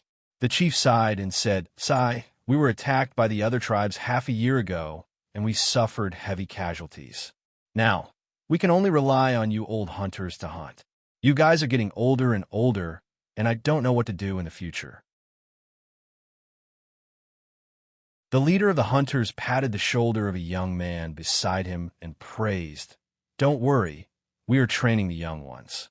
Dookie is the fastest hunter, and he can already hunt with us. He might even be able to take over my position in the future." Dookie puffed out his chest with a proud look on his face. He had a muscular body, and he looked extremely valiant. What a formidable lad. We will be relying on you guys. A group of villagers surrounded the hunters and praised them with a respectful tone. Hearing the praises of the villagers, Dookie's face was filled with confidence, and he felt proud of being a hunter. Suddenly, his gaze passed through the crowd and caught a glimpse of a young man beside a bonfire in the distance. He was looking at him with an expression of yearning and envy. It was his good friend, Rizzo. Dookie raised his arm and showed off his muscles to Rizzo from afar. He blinked his eyes with delight, and the two of them laughed. "Let's go." The leader of the hunters called out and set off with his men. Seeing this, Dookie casually waved his hand at Rizzo as a form of farewell before hurriedly catching up with his men. The group of hunters entered the forest and disappeared from everyone's sight. The villagers gathered at the entrance of the village, sighed, and dispersed. Rizzo watched as his good friend left. He kept the smile on his face and silently fiddled with the food in the bonfire. Suddenly, he sighed. Hunters sigh. Hunters were responsible for hunting and fighting, and they were respected in the tribe. Basically, every young man in the tribe treated them as their goal, but Rizzo was an exception. He had no interest in hunting and fighting, and he had no talent in this area. Rizzo preferred to do things that were meaningless in the eyes of others, such as writing or thinking. However, this made many people in the tribe unhappy with him, thinking that he was a lazy coward who only wanted to be protected by others. However, he also wanted to be respected like a good friend. For this reason, he worked even harder to pick fruits and sew clothes. He did everything that he could. However, these tasks were done by the elders, children, and women, and it did not change the opinions of others. While Rizzo cared about the opinions of others, he did not want to go against his conscience and do something that he was not good at just to change the opinions of others. He hoped to use other methods to contribute to the tribe. However, in the tribe, it seemed that becoming a hunter was the only goal that a young man should have. Right at this moment, a huge gust of wind blew over. Hoo-hoo-hoo, ripples appeared on the small river, and the smoke rising from the bonfire was dispersed. The fine sand and pebbles on the shoal were blown up by the wind, raising dust. The animal skin tents around them were shaking nonstop, making creaking sounds. "What's going on?" Rizzo raised his head in shock. His eyes widened, and he was dumbfounded. He had never seen such a thing before. A black rectangular box slowly descended from the sky and hovered above the tribe. A huge shadow covered the entire tribe. The expressions of the Panguru's giant elves in the tribe changed drastically. The god of the forest. What is that thing? Is it a monster that can fly? Quick, run. This incomprehensible scene caused many of them to panic. All of a sudden, a small hole appeared on the abdomen of the black monster, and a group of creatures covered in strange metallic clothes flew down and landed in the middle of the tribe. More than a dozen warriors who had stayed behind to guard the tribe roared and rushed up. They raised their wooden spears and fiercely stabbed these creatures that had descended from the sky. Kacha-kacha! The wooden spears broke upon contact with the armor, and sawdust flew everywhere. After removing their helmets, half of them were warriors of the army, while the other half were players with IDs above their heads. Among them were people like Mad Blade and Hao Tion. Most of them were core members of the Sky Territory. This group of players had accepted the mission to come into contact with the natives without killing them. Mad Blade pressed on the galactic translator and spoke with a sincere tone. %*Yen Sigma. What are you saying? The Panguru's giant elves were confused. This was the first time they had come into contact with the Panguru's giant elves, and their language was not recorded in the database. Monster! Monster! Many women shrieked. Their faces were full of fear as they picked up rocks one after another and threw them at him hysterically. When the rocks hit the armor, they made thumping noises. Naturally, they were useless. The players looked at each other. They could not even communicate with each other. So how were they going to appease the agitated natives? They did not have any experience in such matters. The NPC captain with a cigarette in his mouth was very familiar with the situation. He raised the army standard blaster in his hand and fired a shot at the forest beside him. Shio! A blue laser shot out and pierced through dozens of trees, leaving behind a huge hole, following which a huge explosion occurred in the forest, and a huge crater was formed. Trees fell one after another, creating a huge commotion. This scene frightened all the natives. They stared blankly at the result of this attack. Disbelief and fear appeared on their faces. They stopped attacking and trembled. Ooh! The captain spat out a mouthful of smoke and turned to the players beside him. Brother, did you see that? Just intimidation is enough to deal with the natives who cannot communicate with us. Just when the atmosphere was tense and all the Panguru's giant elves were afraid, Rizzo tried his best to remain calm. He observed these strange creatures that had appeared in an unbelievable manner, and a thought suddenly appeared in his mind. These creatures do not seem to be hostile. While he could not understand what they were saying, they seemed to be talking to each other. Did these creatures possess intelligence as well? That should be right. They want to communicate with us as well. Rizzo's expression changed, and he hesitated for a moment before taking a deep breath and walking out. His actions instantly attracted the attention of both sides, and everyone's gazes were focused on him.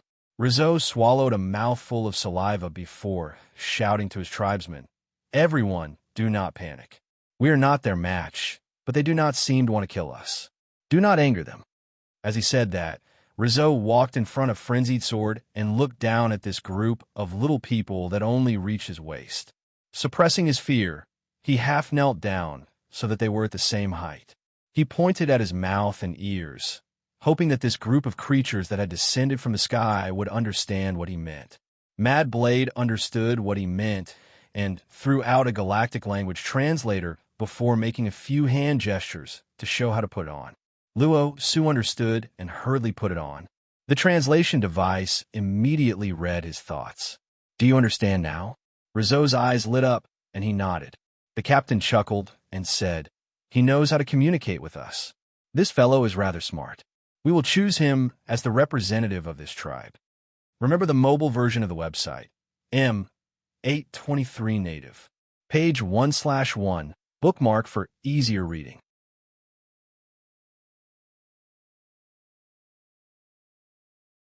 Chapter 8:18. Due to the battleship in the sky and the intense explosion from the direction of the tribe, the hunters who had just left hurriedly returned. They looked at the mountain-like flying monsters in the sky in shock. The hunters hurriedly returned to the tribe. Although the people at home were still trembling in fear, there were no casualties. Seeing this, the hunters were slightly relieved. They dragged their clansmen to ask what had just happened. Dookie looked around and suddenly felt his heart sink. His good friend Rizzo was nowhere to be seen. He became anxious and asked someone. That group of people said a few words to Rizzo before taking him away. Before leaving, he told us not to be afraid and said that those people had no ill intentions. Where did they go? Dookie was furious. He did not care what Rizzo had said. He only knew that his good friend had been taken away by a group of dangerous monsters, and he could not sit by and do nothing. The villager pointed in a certain direction, and the army members did not return to the spaceship, but walked into the forest. Dookie did not say anything and charged in that direction with his weapon.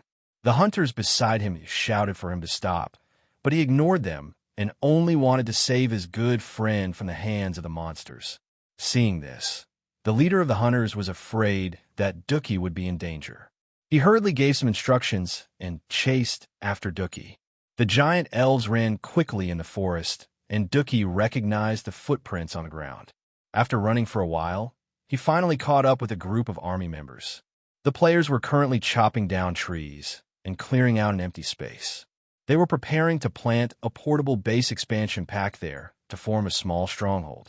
According to the mission requirements and the Army's instructions, the teams that came into contact with the natives had to build a base near each tribe to facilitate communication. There's a life signal. Madblade used his chain's word to chop down an ancient tree. At the same time, the radar detected Dookie's presence, and so did the other army members. Dookie squatted in the treetops and did not know that he had been exposed. He observed these monsters dressed in metal and immediately saw Rizzo being surrounded. The next moment, Dookie jumped down from the sky and landed not far away from Rizzo. He rolled and stood up, kicking up a cloud of dirt. He then followed his countless hunter training and stabbed the lower body of a metal monster in front of him with his spear.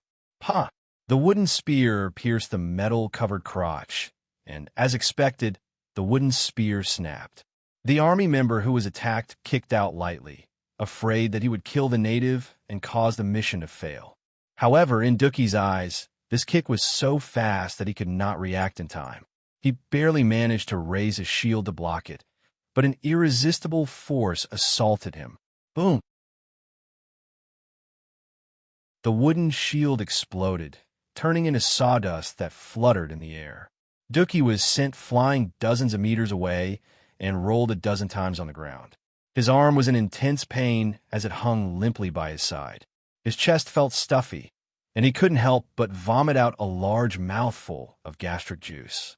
He lay on the ground, unable to get up, and stared at the attacker with terrified eyes. "Don't kill him. He's my friend." Rizzo hurriedly cried out. He then looked at Dookie and asked in astonishment, "What are you doing here?" Cough, cough. "I'm here to save you." Dookie could barely stand up, and his voice was weak. He was just a normal human being, and the fact that he did not die after being kicked by a Grade C warrior was because the other party had held back 99% of his strength. I don't need you to save me. They don't have any ill intentions, and they're all my friends. You should quickly leave." Rizzo was helpless and continued to plead with the army members. During this period of time, he had already obtained a rough understanding of the situation from the army members. While there were many terms that he did not understand, it did not hinder him from confirming that these people were not enemies. Hearing Rizzo call him back, Dookie raised his head and saw that Rizzo was conversing with these people. There was no danger at all, and he did not need anyone's help at all. After receiving a reply, Rizzo's face lit up with joy. "I've helped you plead, and they've decided to let you go. You should quickly return to the tribe. I'm fine here. Just wait for my news. Don't be rash anymore." "Let me go," Dookie repeated and looked up at Rizzo with a complicated expression. It was as though he had just gotten to know this good friend of his who was not liked since young. A sense of loss rose in his heart, and Dookie clenched his trembling hands into fists. He squeezed the ground, and the soil squeezed out from between his fingers. At this moment, the leader of the hunters finally arrived. He looked at the army members warily, and when he saw Dookie lying on the ground, he was shocked. Rizzo hurriedly called out to him and explained. The leader of the hunters was skeptical, but he carried Dookie, who had lost the ability to move, and ran back. Rizzo sent the two of them off and heaved a sigh of relief. The ground troops landed one after another and came into contact with all the tribes. These battleships were like gods descending from the heavens in the eyes of the Panguru's giant elves. Their peaceful lives were broken, and all the natives felt fear and wariness toward the aliens that had descended from the heavens. According to the rules of exploration, the army would set up a stronghold near each tribe and choose one or a few representatives from each tribe to teach them how to use the translation device to convey their intentions. At the same time, Han Shao did not let the others be idle. He sent out ground troops to land at the various resource points and set up mining bases. They used all sorts of digging equipment to open up the mines. Large patches of forest were removed, and cold metal replaced them. Bases were built one after another on planet Pangarus. With a large amount of manpower and equipment, Han Shao did not need to do anything personally. He only needed to command from the main ship in the planet's orbit. Your Excellency Black Star, you discovered a resource planet with rare resources? When the dynasty's commander, Seneco, received the news, he could not help but be overjoyed. At this moment, the majority of them were conducting a full exploration of Star Zone 1, and the various teams had already arrived at their respective planets. Most of them were ordinary, and they only contained ordinary resources that were commonly seen in the universe. Their value was not high, and there were very few planets that were worth more than 6 billion anus. Planet Pangarus was the most valuable planet that they had discovered in Star Zone 1. I have already completed the information of the planet in the database. There are also native civilizations here, and my men are in contact with them, Han Shao said. Seneco pondered for a moment before saying, I see. You will be in charge of the exploration of that planet. I will send a small team over to help. According to the rules, as long as it was a planet discovered by the Black Star Corps, Han Shao would be able to temporarily share the exploration rights. If it was a resource planet discovered by the dynasty's fleet, the dynasty's allies would have limited rights to interfere. Usually, the allies would only benefit the most from the exploration of the planet. Thus, Seneco's troops were both allies and competitors. After chatting for a while, Han Shao hung up and opened the interface. Many notifications popped up from the Flickering World main storyline mission. He had obtained quite a number of exploration points from discovering a resource planet and discovering a native civilization. The players who followed him to planet Pangarus had obtained the most exploration points among all the players. As the exploration progressed, more and more points would be added to their account. On the forums, the players who explored the various planets showed off their points, and when they saw the points of the players who explored planet Pangarus, they could not help but feel envious. It's still the army commander who earns the most. Sigh, it's a pity. Many of the missions that follow Black Star were taken by the large guilds, and I didn't manage to snatch any of the remaining missions. Although the players had gone to explore different planets and were divided into teams that were far apart, they could communicate and share information across distances on the forum. It was very lively. Among the players that Han Shao brought along, there were a large number of players from the club guilds. There were many professional players among them. Turning off the interface, Han Shao looked at the light spots on the map that represented the army and suddenly asked, How's their contact with the natives? Did anyone resist? Aurora shook her head and said, There are more than 10,000 tribes on this planet, and the population of the Pangarus giant elves is around 10 million. Our warriors use deterrence to instill fear in them, so there are no casualties. There seems to have been some accidental deaths, but the number doesn't exceed 100. Han Shao nodded. The natives of this planet were still in the early stages of their civilization, and their population was very small. It was still within the acceptable range that less than 100 people had died on the first contact. Get the ground troops to pacify those tribes and slowly educate them. This is only the first day, and this is a long process. Tell our people not to rush for quick results. Even if the natives resist, they will not cause us much damage. Try not to use violence against them. Although there was no resistance now, it did not mean that there would be no resistance in the future. The natives had not realized what they were going through, and there would be resistance one day. Thankfully, the natives were too weak, and their resistance was meaningless. This also protected them. Han Xiao knew that there were some native civilizations in the Renault star cluster that had barely reached the star system level. They were much harder to deal with than the Panguru's star cluster, and if the Bloodshed Land encountered them, they would be in trouble for quite some time. Educating a bunch of natives required too much time, and it would take at least a few decades to 100 years. Naturally, he would not waste so much time on a single planet. He was only laying down the foundation now. And when the dynasty's people arrived, the job of educating the natives would be handed over to the dynasty's professionals. He only needed to leave a few troops behind a mine before moving on to the next planet. The representatives of the various tribes returned to their tribes with the goodwill of the Black Star Corps, expressing that they had no intention of harming them. At the same time, they brought back food and seeds that were suitable for the climate of the planet. With the assurance of the representatives of the tribes, the Panguru's giant elves were no longer as fearful of the extraterrestrial visitors. Instead, they felt a strong sense of familiarity and curiosity. The stronghold beside every tribe had the function of a school, and it was open to the natives. Because the translator had picked up the language of the natives, they could communicate normally. Some of the braver natives took the initiative to go to the strongholds to learn. The strongholds taught them all sorts of knowledge, including agriculture and handicrafts. They also gave out free seeds and food, and some of the natives returned to their tribes to try growing crops. Through learning, the various tribes also learned about the origins of the extraterrestrial visitors and the existence of the Black Star Corps and the Red Empire. The members of the army taught the natives basic knowledge of astronomy and the history of the army. The natives could not imagine that there would be such a powerful organization in the heavens that could cross the universe so easily. All of this was beyond their understanding. In their eyes, the existence of the Black Star Corps was like a miracle. In the Greenflow Forest tribe, Rousseau's days became better. After becoming the representative of the tribe to communicate with the extraterrestrial visitors, Rousseau continued to learn and bring his knowledge back to the tribe.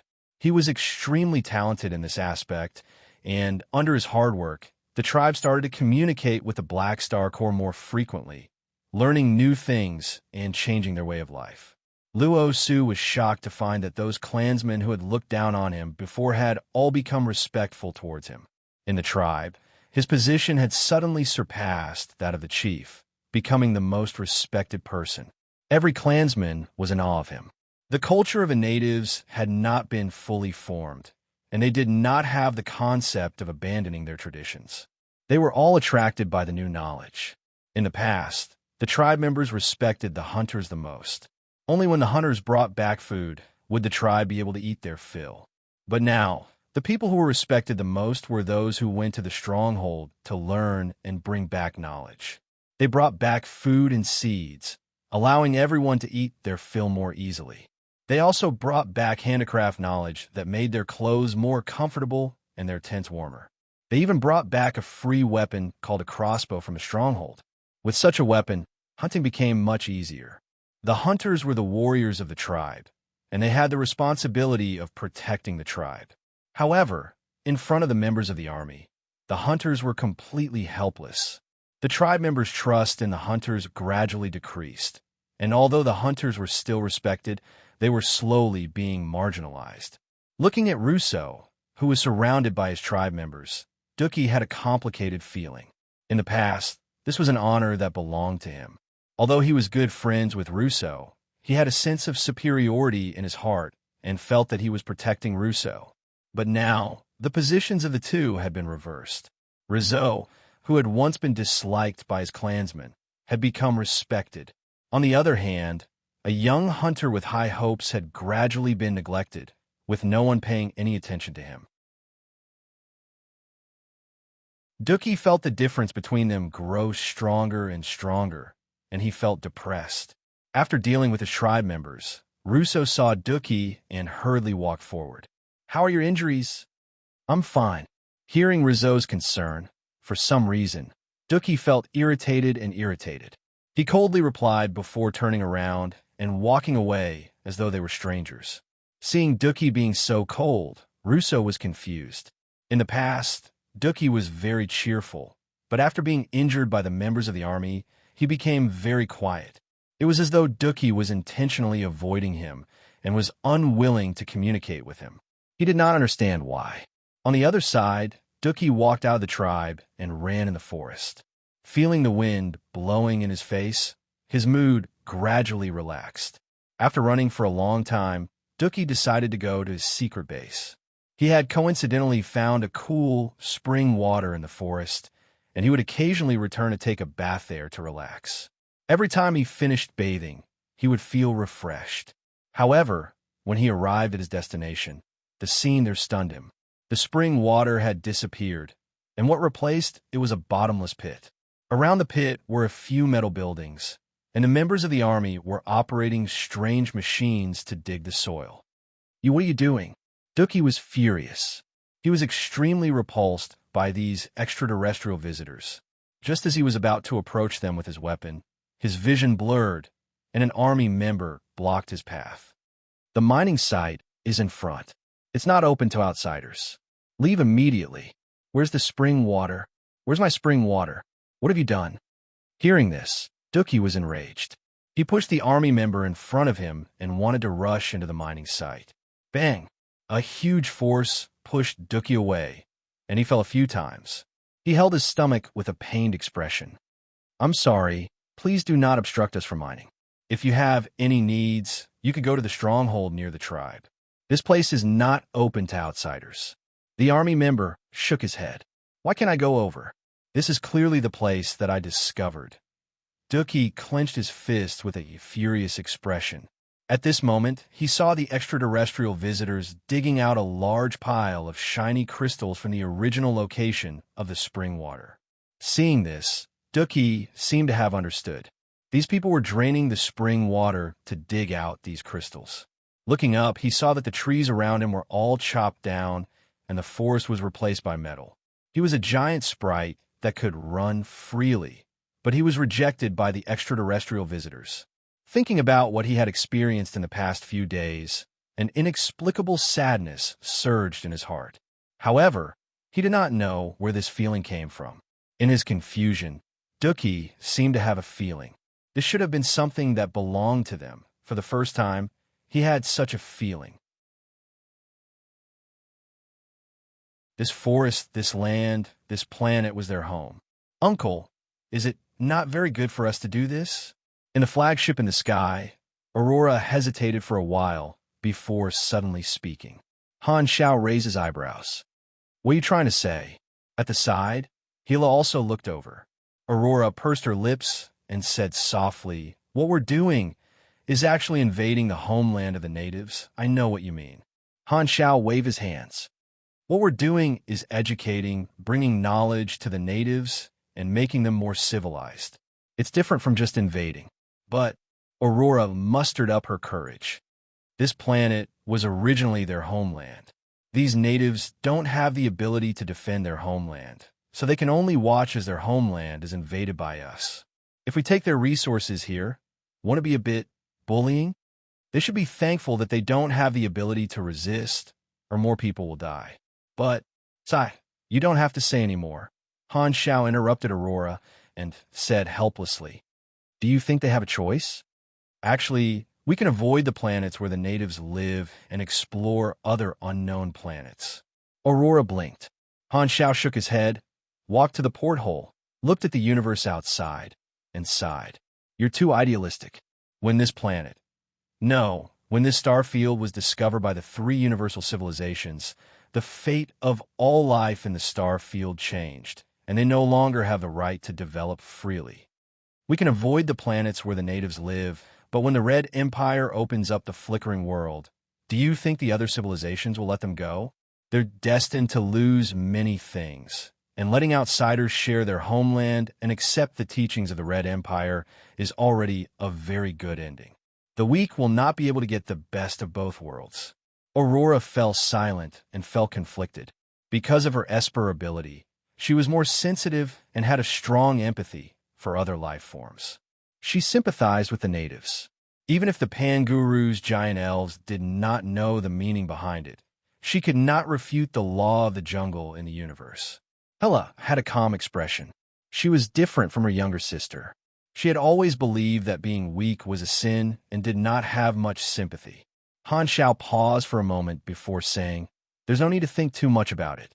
Excavating their resources is indeed not a noble act. But you have to know that no race has the obligation to help another race develop. The civilization that the dynasty brought is because the natives' homeland is rich in resources. In essence, it's a transaction, although it's a transaction that the natives have no right to reject." In his previous life, after many years of development, Planet Pangurus had become a trading hub, and the natives were split into two factions. One faction accepted the civilization and became galactic residents, learning all sorts of knowledge and technology. They started to climb the technological tree, allowing the civilization to quickly leap past the primitive stage and develop rapidly. They had their own cities on planet Pangurus, and because it was connected to the galaxy, the natives could travel through the galaxy from time to time. The other faction rejected the civilization and chose to maintain their primitive way of life. This faction was hostile toward the galactic residents and the civilization branch. They tried to resist, but it was to no avail. In the end, they decided to not interact with the outside world and continued to live in the mountains with wild beasts as their companions. No one disturbed them. As a result, the Panguru's giant elves were split into two factions. However, every year, there would be people from the primitive faction who would leave their tribes and join the civilization branch. Compared to the exploration era, this is already not bad, Fu Ding said. Upon hearing that, Han Xiao nodded.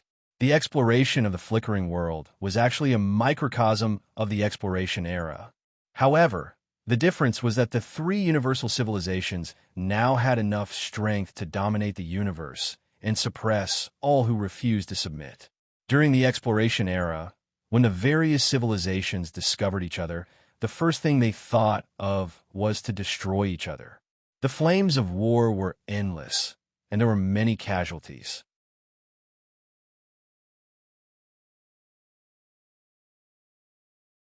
Chapter 819. In the face of overwhelming strength, no matter what the Panguru's giant elves thought or did, they would not be able to stop the fleet from mining resources. The efficiency of the interstellar mining equipment was very pleasing. Every resource point in the world was continuously producing all kinds of raw materials. Batches of minerals filled up the warehouses, and the daily income was quite impressive. During the mining process, some of the exploration teams discovered even more resources underground, causing the value of the planet to rise once again. Han Xiao looked at the report and felt extremely comfortable. While the profits from mining the resource planets of the civilizations in the Shattered Star Ring were not small, they were still in the territory of others, and they did not have enough freedom. As for mining the resource planets in the flickering world that he discovered, he could do so with great fanfare. As long as it was not a destructive mining, the dynasty would not interfere. These rare materials could be sold to the dynasty or brought back to the Shattered Star Ring to be sold. Han Xiao temporarily stored them up and got the professionals to sell them at a high price. After the construction of the Stargate was completed, a small team from the dynasty arrived. After greeting Han Xiao, they also joined in the collection of resources. The professionals they brought took over the job of educating the natives. After a simple handover, Han Xiao retrieved a portion of the manpower. The initial exploration of planet Pangurus was complete, and the only thing left was mining. He decided to stay on this planet for 2 days to allow the players to do some activities before heading out to explore the next planet. Now that all the players had explored the first planet, they had a certain understanding of the Flickering World mission. The players who encountered a resource planet were faced with a choice. They could choose to stay and mine the resources. The ordinary players would naturally reject this choice. How could they give up the entire forest for a single tree? However, the many first-rate guilds in China were the exact opposite. Most of the core members of the guilds were following Han Zhao's main fleet, and they were not willing to give up on the rich resources of planet Pangurus. To the guilds, a bird in the hand was better than 10 in the bush. They needed the resource points to provide them with long-term income. The four largest guilds in China had many members, so they left behind a group of people to mine the resource points. Because the production of the large-scale mining equipment belonged to the army, these guilds bought a batch of worker bee armor from the army and gave them to the remaining members to mine on their own. This would be the long-term income of the guilds. The players had their own ways of generating income, and Han Xiao would not stop them. This was just a small profit, and it was not enough for him to stop the players from displaying their own subjective initiative. The more these guilds were fed, the more they would acknowledge the army. The Russian and Australian club guilds from the Constellation Corridor had already developed a group of peripheral members during this period of time. They followed suit and left some people to stay in the resource points, hoping to get a share of the loot. Seeing this, the four great families decided to wait until the main force left before asking for the help of the other first-rate guilds to find trouble with these outsiders. This way, these foreign guilds would not be able to harvest resources in peace. As long as the main force left, the people left on this planet would be at their mercy. In Han Zhao's previous life, the various guilds had been destroying each other's resource points in the flickering world in version 4.0. Now that the Russian and Australian guilds were in the territory of the Chinese guilds would not sit back and watch their competitors develop peacefully. Since Han Xiao had allowed some players to cross over to other star fields in advance, the competition between guilds had started earlier than in his previous life. Planet Pangurus, in a certain sea region. Raging winds and torrential rain filled the area. A mining base was located on the sea, and it did not move at all. A semicircular energy shield covered the entire base, and the waves smashed onto the shield, leaving behind white foam. At the edge of the base, warriors wearing underwater armor with detection equipment on their backs entered the water. A portion of them were players. There was a molten crystal vein below the base, and these people entered the water to investigate the situation in the sea region. Maple Moon had also accepted this mission. She wore underwater armor and swam underwater, reaching a depth of a few thousand meters very quickly. His field of vision was filled with dark blue seawater. Extending into the distance, the seawater turned pitch black, filled with the fear of the unknown. His ears were silent. Only the beeping of the radar, his own breathing, and the thumping of his heart in his chest. This silent and terrifying atmosphere caused Maple Moon to tremble, and she almost wanted to curl up into a ball. I should return. At most, I won't do this mission. Maple Moon was afraid. Although her combat strength had reached grade B, the attributes of her character would not give any bonuses to her mentality. She felt that she might have a slight phobia of the deep sea. Just as she was about to float up, the radar suddenly sounded. A large life form has been detected. The target is approaching. The seawater around her began to surge, and Maple Moon's body could not be controlled. She hurriedly activated the stabilizer, and a white light shot out from the armor. Only then did she stabilize her body. Before she could observe her surroundings, the radar showed that a dot of light was rushing toward her with the speed of a missile. Maple Moon turned around in panic. Suddenly, a huge monster appeared in her vision. It had countless webbed claws, and its head was like a plesiosaur's. It opened its bloody mouth at her. Her vision turned black, and she was swallowed. After the hunt, the monster slowed down. Just as it was about to enjoy its meal, its huge body suddenly twitched in pain. The next moment, a dazzling blue light exploded from the monster's body, blasting it into pieces. Boom! Purple blood and flesh splattered in the sea. Maple Moon's armor was covered in a sticky liquid that was a mixture of blood and gastric juices. Looking at this bloody scene, Maple Moon hurriedly turned on her green health mode. Only then did she feel that the scene was much more harmonious. She was just frightened and forgot to resist. When she came back to her senses, she unleashed the strength of a grade B mechanic and easily killed a normal beast. Maple Moon kept the bomb turrets beside her. She could not stand the deep sea atmosphere and was about to float up. Suddenly, The radar notified her that she had detected an abnormal metal object in the monster's tattered body. What did I discover? Maple Moon's eyes flickered. As a storyline player, her curiosity had always been very strong. Her instincts told her that she might have discovered something hidden.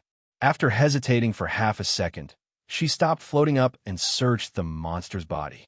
She then released a magnetic force from her palm. Clang! A 1-meter-long metal object was sucked into her hand. You have discovered an unknown detector. You have received 6 exploration points. This is a hidden mission item. Maple Moon's eyes sparkled, and she threw the fear of the deep sea to the back of her mind. She then looked at the unknown detector in her hand with interest. She loved to dig up unknown plots. Without saying anything, she immediately returned to the base with the item. She did not even remove her armor and hurriedly started to appraise the detector. Her mechanic class ability met the requirements, and the results quickly popped up on her interface. Appraisal complete. The technology level is not low. Maple Moon was surprised.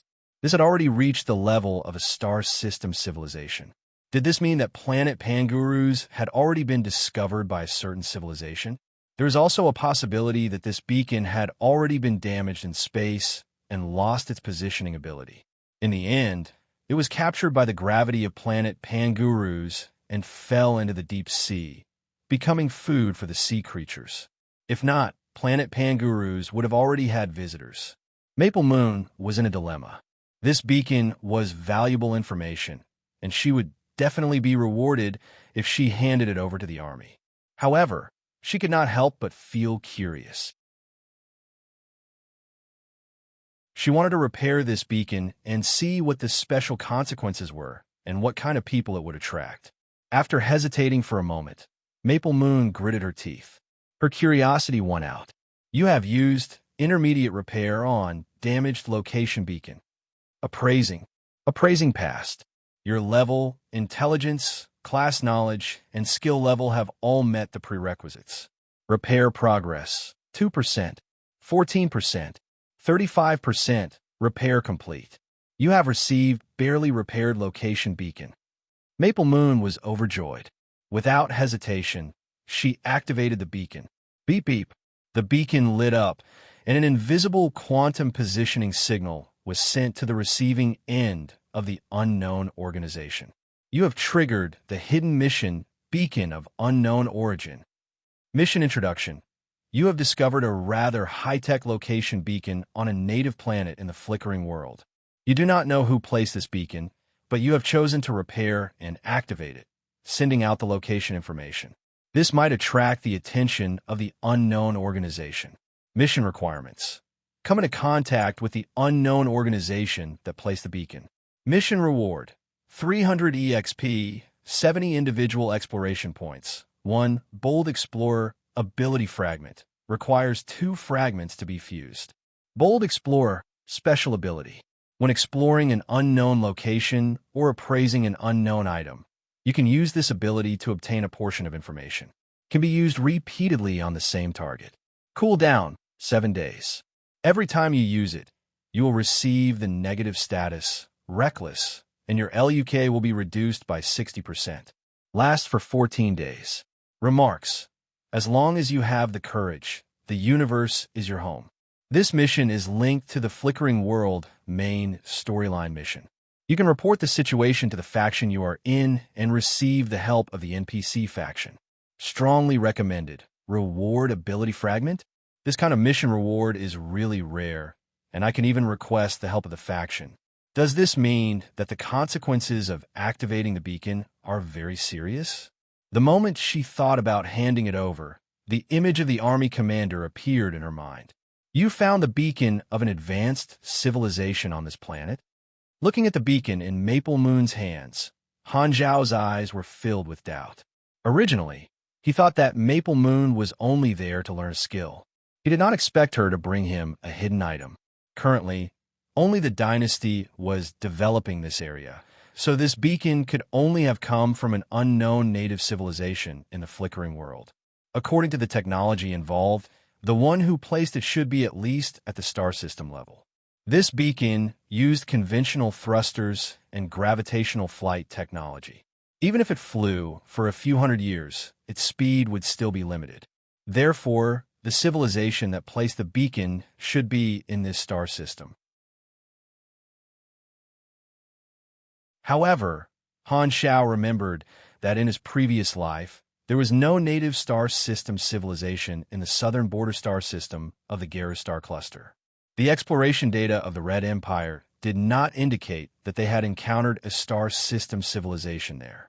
In his previous life, he had also not heard of anything similar from the NPCs who explored during the version update.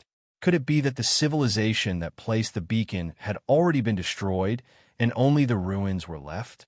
This possibility was not impossible.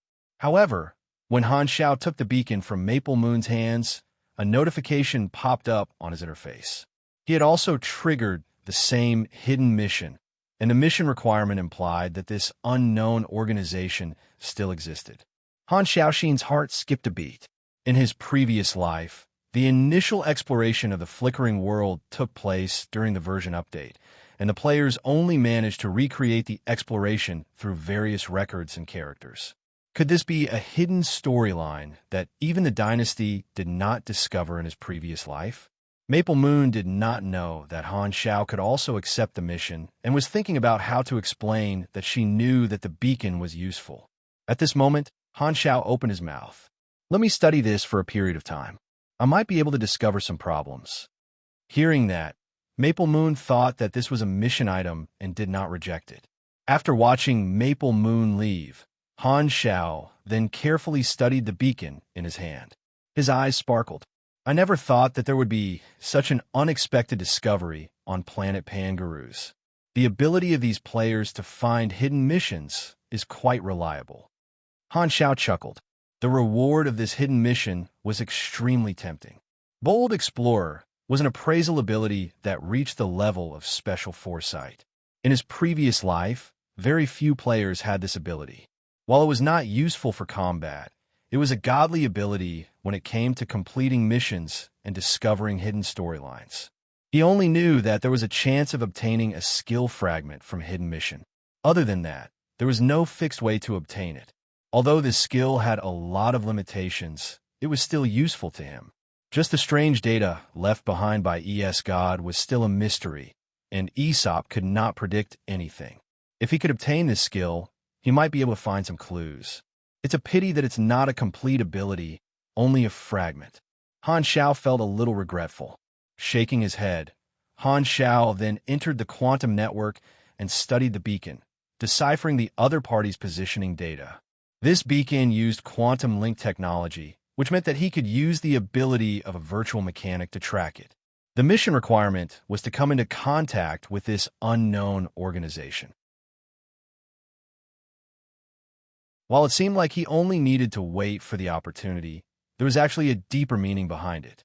The flickering world was not like the explored universe, and there was no order like a galactic society. The native civilizations here were still in a dark period and did not know of each other's existence. Thus, once the beacon was activated, it would mean a war for the person who placed it. Coming into contact with it would mean facing an attack from the person who placed it.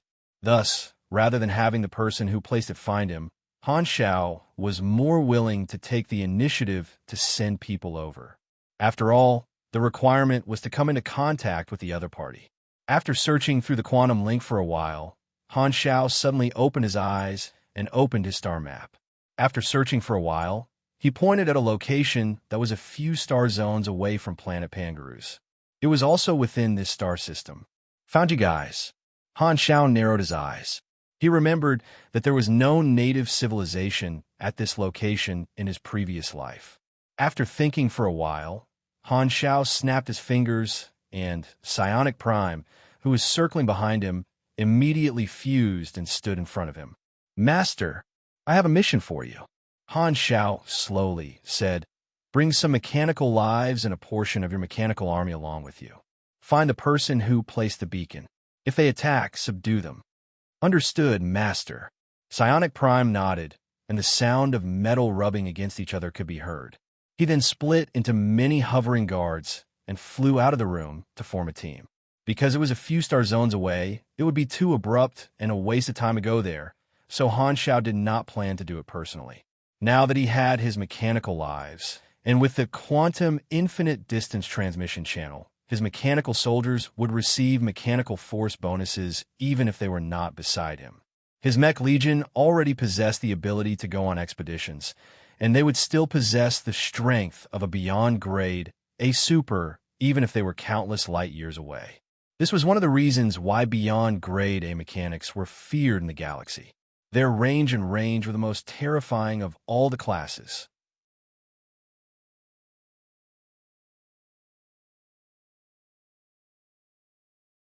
Chapter 820. At the same time, the data sent by the positioning beacon was transmitted to a barren planet several star zones away through the quantum link. A huge, disc-shaped battleship the size of a mountain was parked quietly in a crater.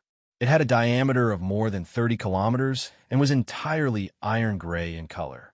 The material used was an ordinary alloy, which was considered a beginner space battleship material in the explored universe. This disc-shaped battleship had anti-gravity levitation and high-density nuclear thrusters. Its hyperdrive technology was very rudimentary. If there were galactic residents here, they would know that the technology level of this battleship was between that of a galactic civilization and a surface civilization. It was equivalent to the technology level of a planetary civilization that had just started colonizing outer space. The only thing that stood out was its quantum communication technology.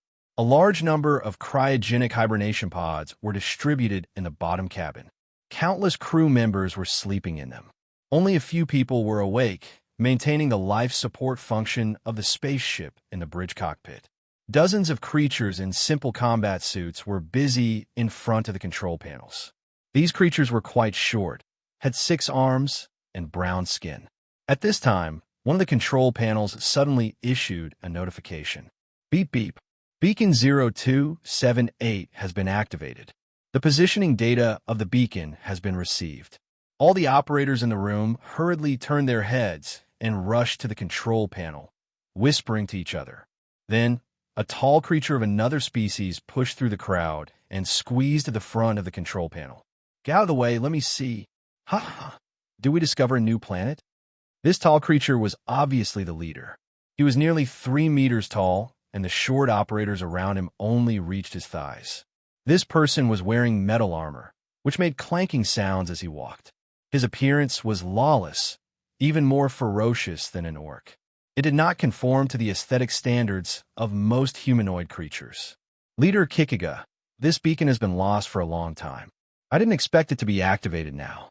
Our beacon has been discovered by an unknown intelligent creature. They have repaired the beacon. An operator was quite frightened. Isn't that even better? We can even capture them as slaves and offer them to the Great Emperor. The Great Emperor loves new species the most. Kikiga laughed loudly. Leader, it's not that simple. The target this time is different from the species we have invaded before. The other party can repair the beacon, which means that they have a technological level close to ours. There are not many people in the entire universe who can catch up to us. The target this time is not so easy to deal with. They took the initiative to repair the beacon, and it's very likely that they want to find us. What? They dare to look for us. Hearing that, Kikiga's expression turned ferocious, and he said angrily, "It seems that there are a bunch of ignorant people who have never heard of the name of the Great Cosmos Core. You want to track us down? You're courting death." If Han Xiao were here, he would not be unfamiliar with the name Great Cosmos Cores. This was a native organization of the flickering world, a wandering civilization that had lost their mother planet due to a disaster. They had been wandering around the center of the Gara star cluster, looking for all kinds of resources to sustain their lives. In the early days of their vagrancy, they explored the planets around them through beacons and gradually discovered some underdeveloped civilizations. Due to the lack of trust and communication, they destroyed all the civilizations they encountered and plundered a lot of resources and technology. Gradually, they got used to this way of development and turned from a vagrant civilization into a space pirate organization, making a living by plundering planets. As most of the native civilizations in the Geru star cluster were relatively weak and did not interact with each other, this organization was tyrannical in the central area of the star cluster, and no one stopped them. They had accumulated a lot of resources and manpower through plundering. There were no civilizations nearby that could resist them. This group of people thought that they were the overlords of this universe, so they changed their name and called themselves the Great Cosmos Cores. Just from this name alone, one could tell that this group of people was quite arrogant. Later on, the Great Cosmos Core started to explore even further. With their technology, they naturally could not figure out the overall distribution of the star cluster. They were completely clueless about the unknown regions and could only explore. Although they had occupied many planets as their territory, they had not fully explored the star system and lacked all kinds of basic facilities. It was like they had occupied a few planets and thought that they ruled an area. Compared to the civilizations in the explored universe, this group of people was completely clueless. This was an unexplored star field without order, which was why such a special organization had appeared. They had an area of influence that exceeded a star system civilization, but their strength was not even comparable to the most ordinary star system civilization. Due to the lack of opponents, they felt very good about themselves. Their strength was only limited to the native standards. In Han Zhao's words, this group of people was commonly known as frogs at the bottom of a well. In his previous life, when the dynasty explored the Geru star cluster, they only left a short amount of information about this organization. Han Zhao had laughed for a long time after reading it. Because in the dynasty's records, the deeds of this great cosmos cores could be compared to the Wan Shun heavenly kingdom in real life. However, when he discovered the beacon, the title of hidden mission was quite suspicious, and Han Zhao thought that this was a mysterious civilization in the local star system. The Great Cosmos Core was located in the middle of the Geru star cluster, and in the dynasty's records, there was no mention of the Great Cosmos Core appearing in the southern border star system of the Geru star cluster. Furthermore, the dynasty only had a short record of the Great Cosmos Core because this local organization was simply too weak to the dynasty. They had committed the common mistake of the natives, which was arrogance. This small episode was not worth recording to the dynasty. In his previous life, the dynasty's exploration was something that happened during the version update, and the players did not experience it personally. After officially entering the flickering world, the Great Cosmos Core had long been dead. Han Zhao could only understand it through the dynasty's records and did not have a deep impression of it. Therefore, he did not think in that direction at first and did not know that the target of the mission was this organization. However, even if he knew, it would not make much of a difference to him. I think it's better to report this to the Emperor. With just a few of us, I'm afraid it's not enough. What did you say? Kikuga was easily angered. He slammed his palm on the table. Leader, don't be angry. The Emperor put you in charge of this area. If we act on our own, the Emperor will be angry. Hearing that the Emperor might be angry, Kikuga shivered and said hesitantly, Then, let's report this to the Emperor. Everyone hastily contacted the Emperor and focused. Very soon, the projection of a person appeared on the screen. The person in the image was of a humanoid race. His entire body was wrapped in dark purple mechanical armor, and only his head was exposed. He had messy black hair and pale skin. The lower half of his face was covered by a metal mask, so his appearance could not be seen. His eyes were filled with indifference. He was wearing a bright red cape that covered half of his shoulders.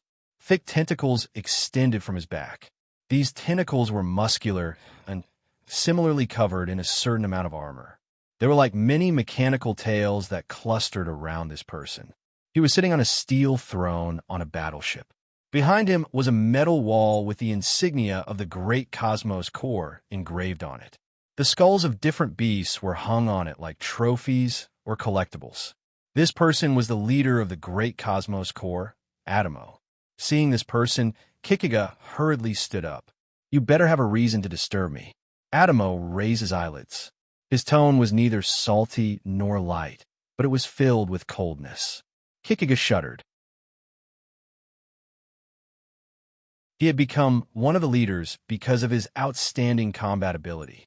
Although he had a bad temper, he was afraid of Adamo from the bottom of his heart. Under the constant reminders of the operators, he stuttered and reported what had just happened and carefully waited for a reply.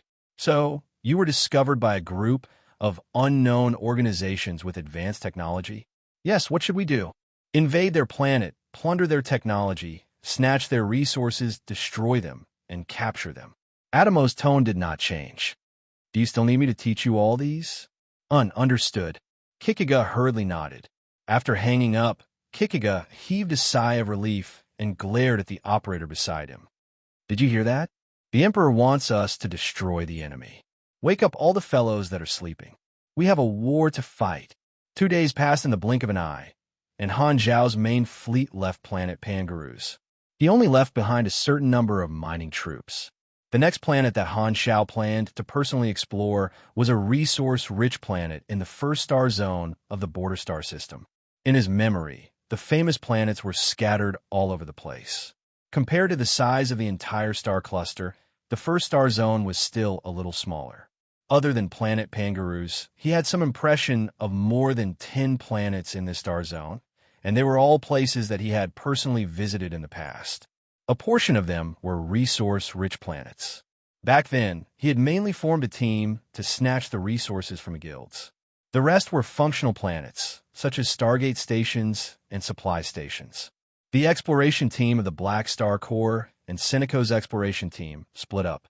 Based on their current efficiency, it would take them around 17 to 18 days to explore all the planets in the first star zone. As such, it would take them around half a year to explore the entire star system. The main reason was that they had to spend a lot of time on the road. After all, not every planet had natives, and ordinary planets could be explored very quickly. As for the Special Task Force, because they did not stop during the journey, they would only need 4 months to cross more than 10 star systems and establish long-distance stargates. During this period of time, Han Zhao felt that he should be able to explore all the planets in the star system that he had an impression of. On the other side, a few battleships left the fleet and carried the mechanical troops sent by Han Zhao. They followed the reverse positioning of the beacon and headed toward where Kikuga and the others were. Inside the spaceship, rows of mechanical soldiers quietly lined up. Under Sparta's remote control, they were on standby and did not move at all. In the cabin, however, there was a group of fellows that did not fit in with the lifeless mechanical army. They were the mechanical lives under Han Zhao that had activated their tinder. Everyone, this is the first time Master has sent us out to fight. We definitely cannot disappoint Master. In the spacious room, dozens of mechanical lives were either sitting or standing, looking at Psionic Prime, who was speaking with a serious expression. As soon as he said that, a silver mechanical life that was leaning on the sofa spoke in an impatient tone. Humph, we're all the first generation of Master's children. You were just born the earliest, and you think you're a leader? Han Zhao had personally created thousands of first-generation mechanical lives, and Psionic Prime was the leader. However, some mechanical lives were not convinced. The mechanical lives that had awakened free thinking also had emotional modules. Because their bodies were different, they would basically have a body that was convenient for them to move around through nanotransformations. According to the bloodline relationship of life forms, Silver Flash, I'm your big brother, Psionic Prime said. This mechanical life form that spoke was called Silver Flash. He was usually jealous of Psionic Prime for being able to accompany Han Zhao all the time. Psionic Prime was only a hovering fissioner, and Master clearly liked his thick, long, and fierce planet destroyer the most. Let's fight. Let's fight. Whoever wins gets to be the big brother. A reddish-black mechanical life form that was clearly shorter than the others jumped up and down. Its main body was a dark energy floating cannon called Crimson Flame. Stop messing around. Psionic Prime waved his hands. I'm messing around. Silver Flash saw the opportunity and suddenly pounced. His mechanical but crushed the sofa as he charged towards Psionic Prime. Psionic Prime immediately split from his human form into many hovering guards, allowing Silver Flash to pass through. Ha! Silver Flash placed his arms on the ground, spun his body, and kicked towards Psionic Prime's hovering guard doppelganger. His main body was a planet destroyer, so he did not dare to fire casually on the ship. Two hovering guards suddenly combined and turned into a hand, grabbing Silver Flash's leg. Sparks flew as the metal clashed. Psionic Prime then returned to his human form and threw Silver Flash over his shoulder. Bang! The heavy mechanical body smashed a crater into the metal floor with a bang. Do you still want to play? Psionic Prime grabbed Silver Flash's leg and did not let go.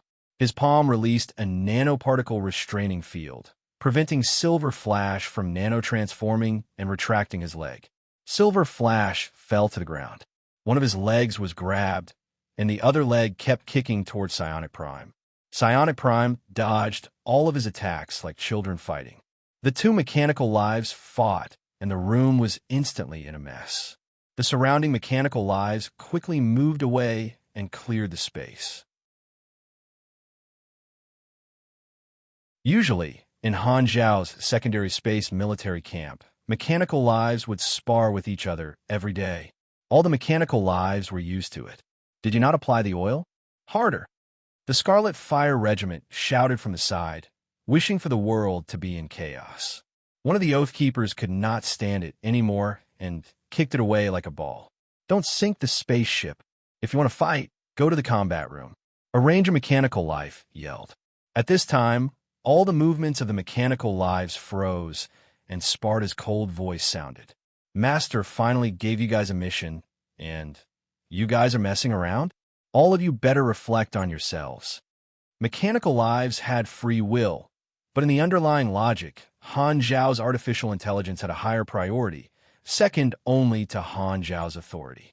Normally, Han Zhao would not allow the artificial intelligence to easily take over the control and let the mechanical lives move freely. That way, the growth effect would be better. However, Sparta did not want these mechanical lives to continue messing around. In an instant, he took away the control of these mechanical lives and controlled them to return to the cabin. However, although these mechanical lives could not control their bodies, their minds were still active, and they cursed at each other through the network. Silver Flash. If it was an open space, you would have turned into scrap metal already. Psionic Prime. Ranger. It's all your fault. We can't even move. Oathkeeper. Silver Flash. After completing the mission, I'll dismantle you and send you back to Master to be reconstructed. Silver Flash. You think I'm afraid of you? Let me blast you with my cannon if you dare. Let's see if you have the chance to be reconstructed. These mechanical lives could not move their bodies, but their mouths could speak. In short, they were punished to stand.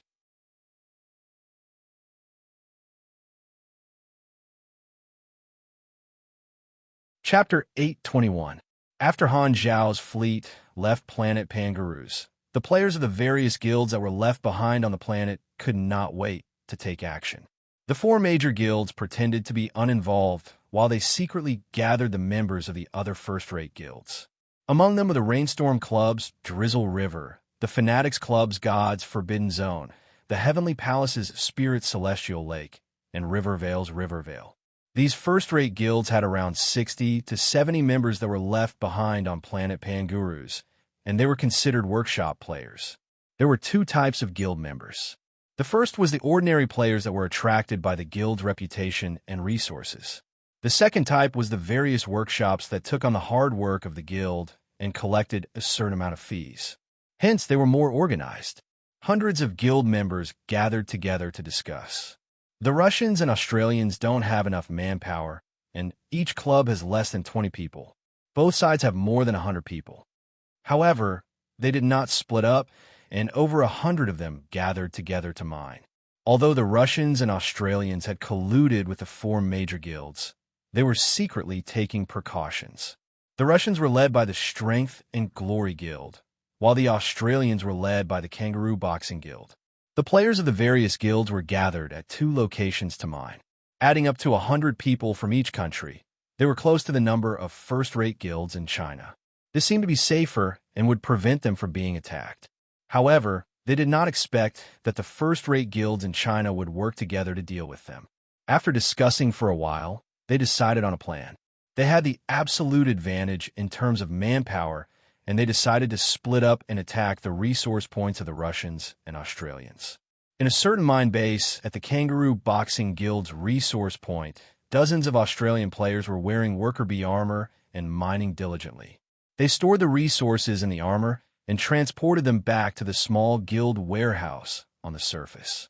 There were a few warehouses that belonged to different guilds in Australia. There were also workshop players patrolling the area. Although they worked together for safety, it did not mean that they would share the resources. These warehouses were portable warehouses that the various guilds had bought from the army, and they were not cheap.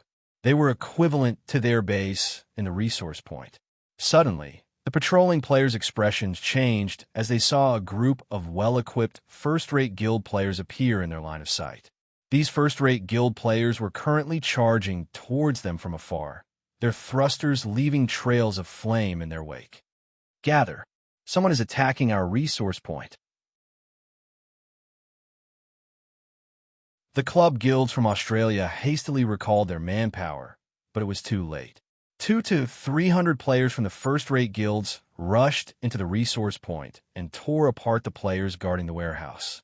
The Australian players who had rushed back from the mines immediately engaged the players from the first-rate guilds. A group battle erupted, and both sides immediately engaged in a chaotic battle. Bang, bang, bang. Pugilists used all kinds of strange abilities, filling the entire field with colorful energy. Mages kept casting spells one after another. Psychics crazily used psychic attacks to cause AoE damage, and they were all treated as backline slices. Metahumans used all kinds of strange abilities, filling the entire field with colorful energy. Mages kept chanting and casting spells one after another, while psychics crazily used psychic attacks to cause AoE damage. They were treated as backline slices. Among them, the mechanic class caused the most damage. They used all kinds of weapons to attack. Blue energy beams crisscrossed, and when they hit the target, energy explosions would occur. Armor-piercing bullets shot out like torrents, splashing mud everywhere, breaking trees, and leaving fine pinholes on various objects. Version 3.0 happened to be the powerful version where the mechanic class shone. At this time, the mechanic class finally learned the skill that allowed them to improve their combat style: compressed orb technology.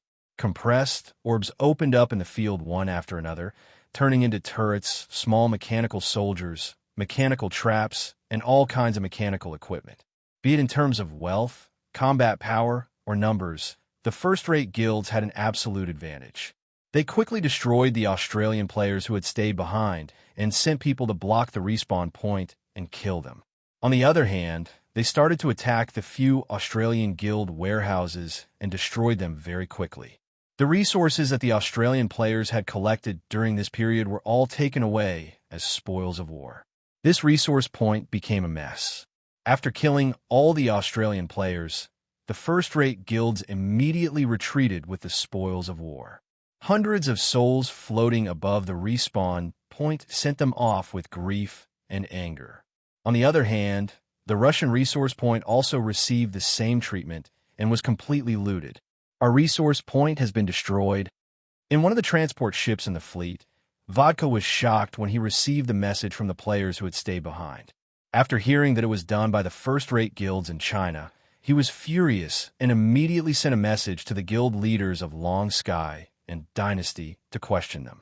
Why did you attack our resource point? Jay Green Sky pretended to be confused. What are you talking about? When do we do such a thing? You have to have evidence for everything. Otherwise, I'll sue you for slander. Just now, the resource point we left on the planet was destroyed by your Chinese guild. The players who stayed behind were blocked at the resurrection point and killed until their resurrection count ran out. They couldn't resurrect in the game for 6 days. Why did those Chinese guild members attack us? You can ask them. We didn't do it. Jay Green Sky held back his laughter. We bought equipment from you guys, and you promised to provide us protection. You guys went back on your word. Vodka said angrily. Jade Green Sky snorted. It wasn't as if he didn't know about the little tricks of these foreign guilds. On the surface, they bought some equipment through their channels, but in private, they had already found other Chinese players to cooperate with and enjoy a 10% discount while keeping a secret from them. Morning Snow Twilight Frost chuckled. We didn't know about this beforehand. After all, those first-rate guilds have their own thoughts and are not our subordinates. We have to ask them about the situation. Don't worry, we'll try our best to convince those guilds. That's great. Vodka nodded. After hanging up, Vodka was unhappy. He only felt that something was amiss. No matter how he looked at it, these first-rate guilds working together to deal with them had something to do with the 4 biggest guilds. It might happen again in the future. Thinking about that, he contacted the captain of the players who had stayed behind and said, "After you guys revive, I'll transfer you a sum of money. Buy some warning devices in the army, such as automatic cannons, traps, laser arrays, and so on. Set them up next to the new resource point. The more you buy, the better. Don't be afraid of spending money. By the way, give up your current location and find a more dangerous place to mine." On the other side, Jade Green Sky and Morning Snow Twilight Frost were also discussing. This attack can make them hesitate and spend more money on unnecessary defensive measures. Those first-rate guilds did not intend to attack frequently in the first place. We can say that we convinced those guilds and did not go back on our words. After these people build new resource points and recover for a while, we'll organize another attack. At that time, they'll have a new batch of resources in their resource points, and we'll be able to snatch them. If we continue to harass them like this, their resource points will be very limited. As long as we make them angry, we can start a large-scale guild war and use our advantage in numbers to wipe out the backbone of their guilds. Insidious, you're the insidious one. Jay Green Sky gave him a thumbs up. Morning Snow Twilight Frost shook his head. It's a pity that they did not send their pro players over. Otherwise, our guilds could help the club get rid of some of their opponents. Pro players were the pillars of the club, so the club placed great importance on their safety. Naturally, they would not dare to send their characters to other people's territory. The reason why the Chinese clubs targeted the foreign guilds was also to protect their own pro players. If the foreign guilds were allowed to gain a foothold in their territory, the possibility of them secretly causing trouble for the Chinese pro players was not low at all. Others could cross star fields to come over, but they could not. The Chinese guilds were actually in a passive position, which was why they had decided to work together to compete with the foreign guilds and protect their own interests. A few days later, in another star zone, the Great Cosmos Core fleet, led by Kikuga, was slowly moving toward the beacon. Other than the main ship that was dozens of kilometers long, there were more than 30 Gar battleships. All the warriors who had been awakened were training. There were more than 1 million people. Inside the main ship, Kikuga rubbed his palms with excitement. He loved plundering and looked forward to the arrival of war. How much longer until we reach the beacon? Kikuga asked several times every day. Reporting to the leader, the beacon's position has been moving for the past few days. I think this is the enemy's trick to confuse us, so we are now moving towards the position where the beacon was first activated. It's not too far away. The leader of the operators had a helpless look on his face. He had to repeat his answer several times every day. The faster, the better. I can't wait. Kikuga's tone was rough. At this time, another operator exclaimed, "Big leader, there are 3 unknown targets approaching us. They can't be meteorites, right?" Kikuga was stunned. In his impression, very few people could travel through space like them. Therefore, his first thought was that they were meteorites or comets. They don't look like meteorites. They're flying toward us. Sir, I request to enter alert mode. Making a fuss over nothing, Kikuga mumbled and waved his hand. Alert, then. The fleet quickly activated all kinds of weapons and waited. Not long later, the 3 spaceships that Psionic Prime and the others were on appeared and slowly stopped, facing Kikuga and the others. Are they really spaceships? Kikuga was surprised. I guessed right, the operator hurriedly said. They can track our beacon. Their technology is very advanced, and they can travel in the universe. Kikuga sized up the 3 spaceships for a while and suddenly laughed. What are you afraid of? Look at those 3 spaceships. They're so small. How much combat power can they have? Indeed, the spaceships of Psionic Prime and the others were very small compared to Kikuga's main ship that was dozens of kilometers long. In Kikuga's worldview, the size of a spaceship equaled its combat power. Also, look, they only have 3 spaceships, not even 1/10 of ours. We can easily kill them. What are you panicking for? You're embarrassing me. Kikuga shook his head. Hearing this, everyone suddenly felt that it made sense and felt much more at ease. Sir, what should we do now?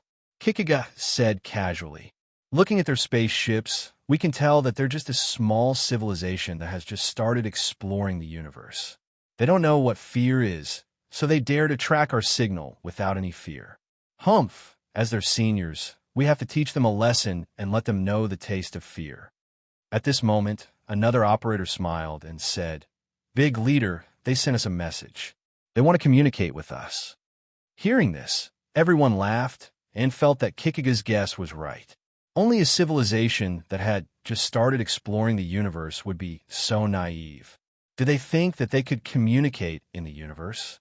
What did they say? Let me see. They said that they're from the Black Star Corps. They want us to put away our weapons and surrender immediately. Before this person finished, he started laughing. As if infected by his laughter, almost everyone in the control room could not help but laugh. The room was filled with a joyful atmosphere.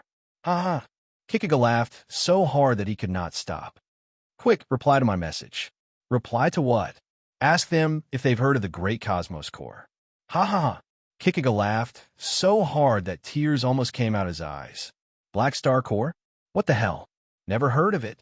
Do they think they're very famous? Don't they know that the Great Cosmos Corps is the overlord of this universe? They want us to surrender? He had never heard such a funny joke before. Kikuga laughed so hard that he almost choked. He only calmed down after a while and said, These arrogant natives are really the source of joy. They always make me happy. Before he finished, he wanted to laugh again. Big leader, are we going to attack? Kill them. No, don't kill them. Capture them and give them to the Dharch. The Dharch will definitely be amused by these guys. Kikuga laughed. Just as everyone was laughing nonstop, the operator captain suddenly felt his heart tremble. He realized a terrifying blind spot. When they came into contact with the natives, they could not communicate at all because of the language barrier. However, this is clearly the first time these natives have met us, so why do they know our language? Why can they communicate with us? He trembled. Just as he was about to report this anomaly, something strange happened to the 3 spaceships.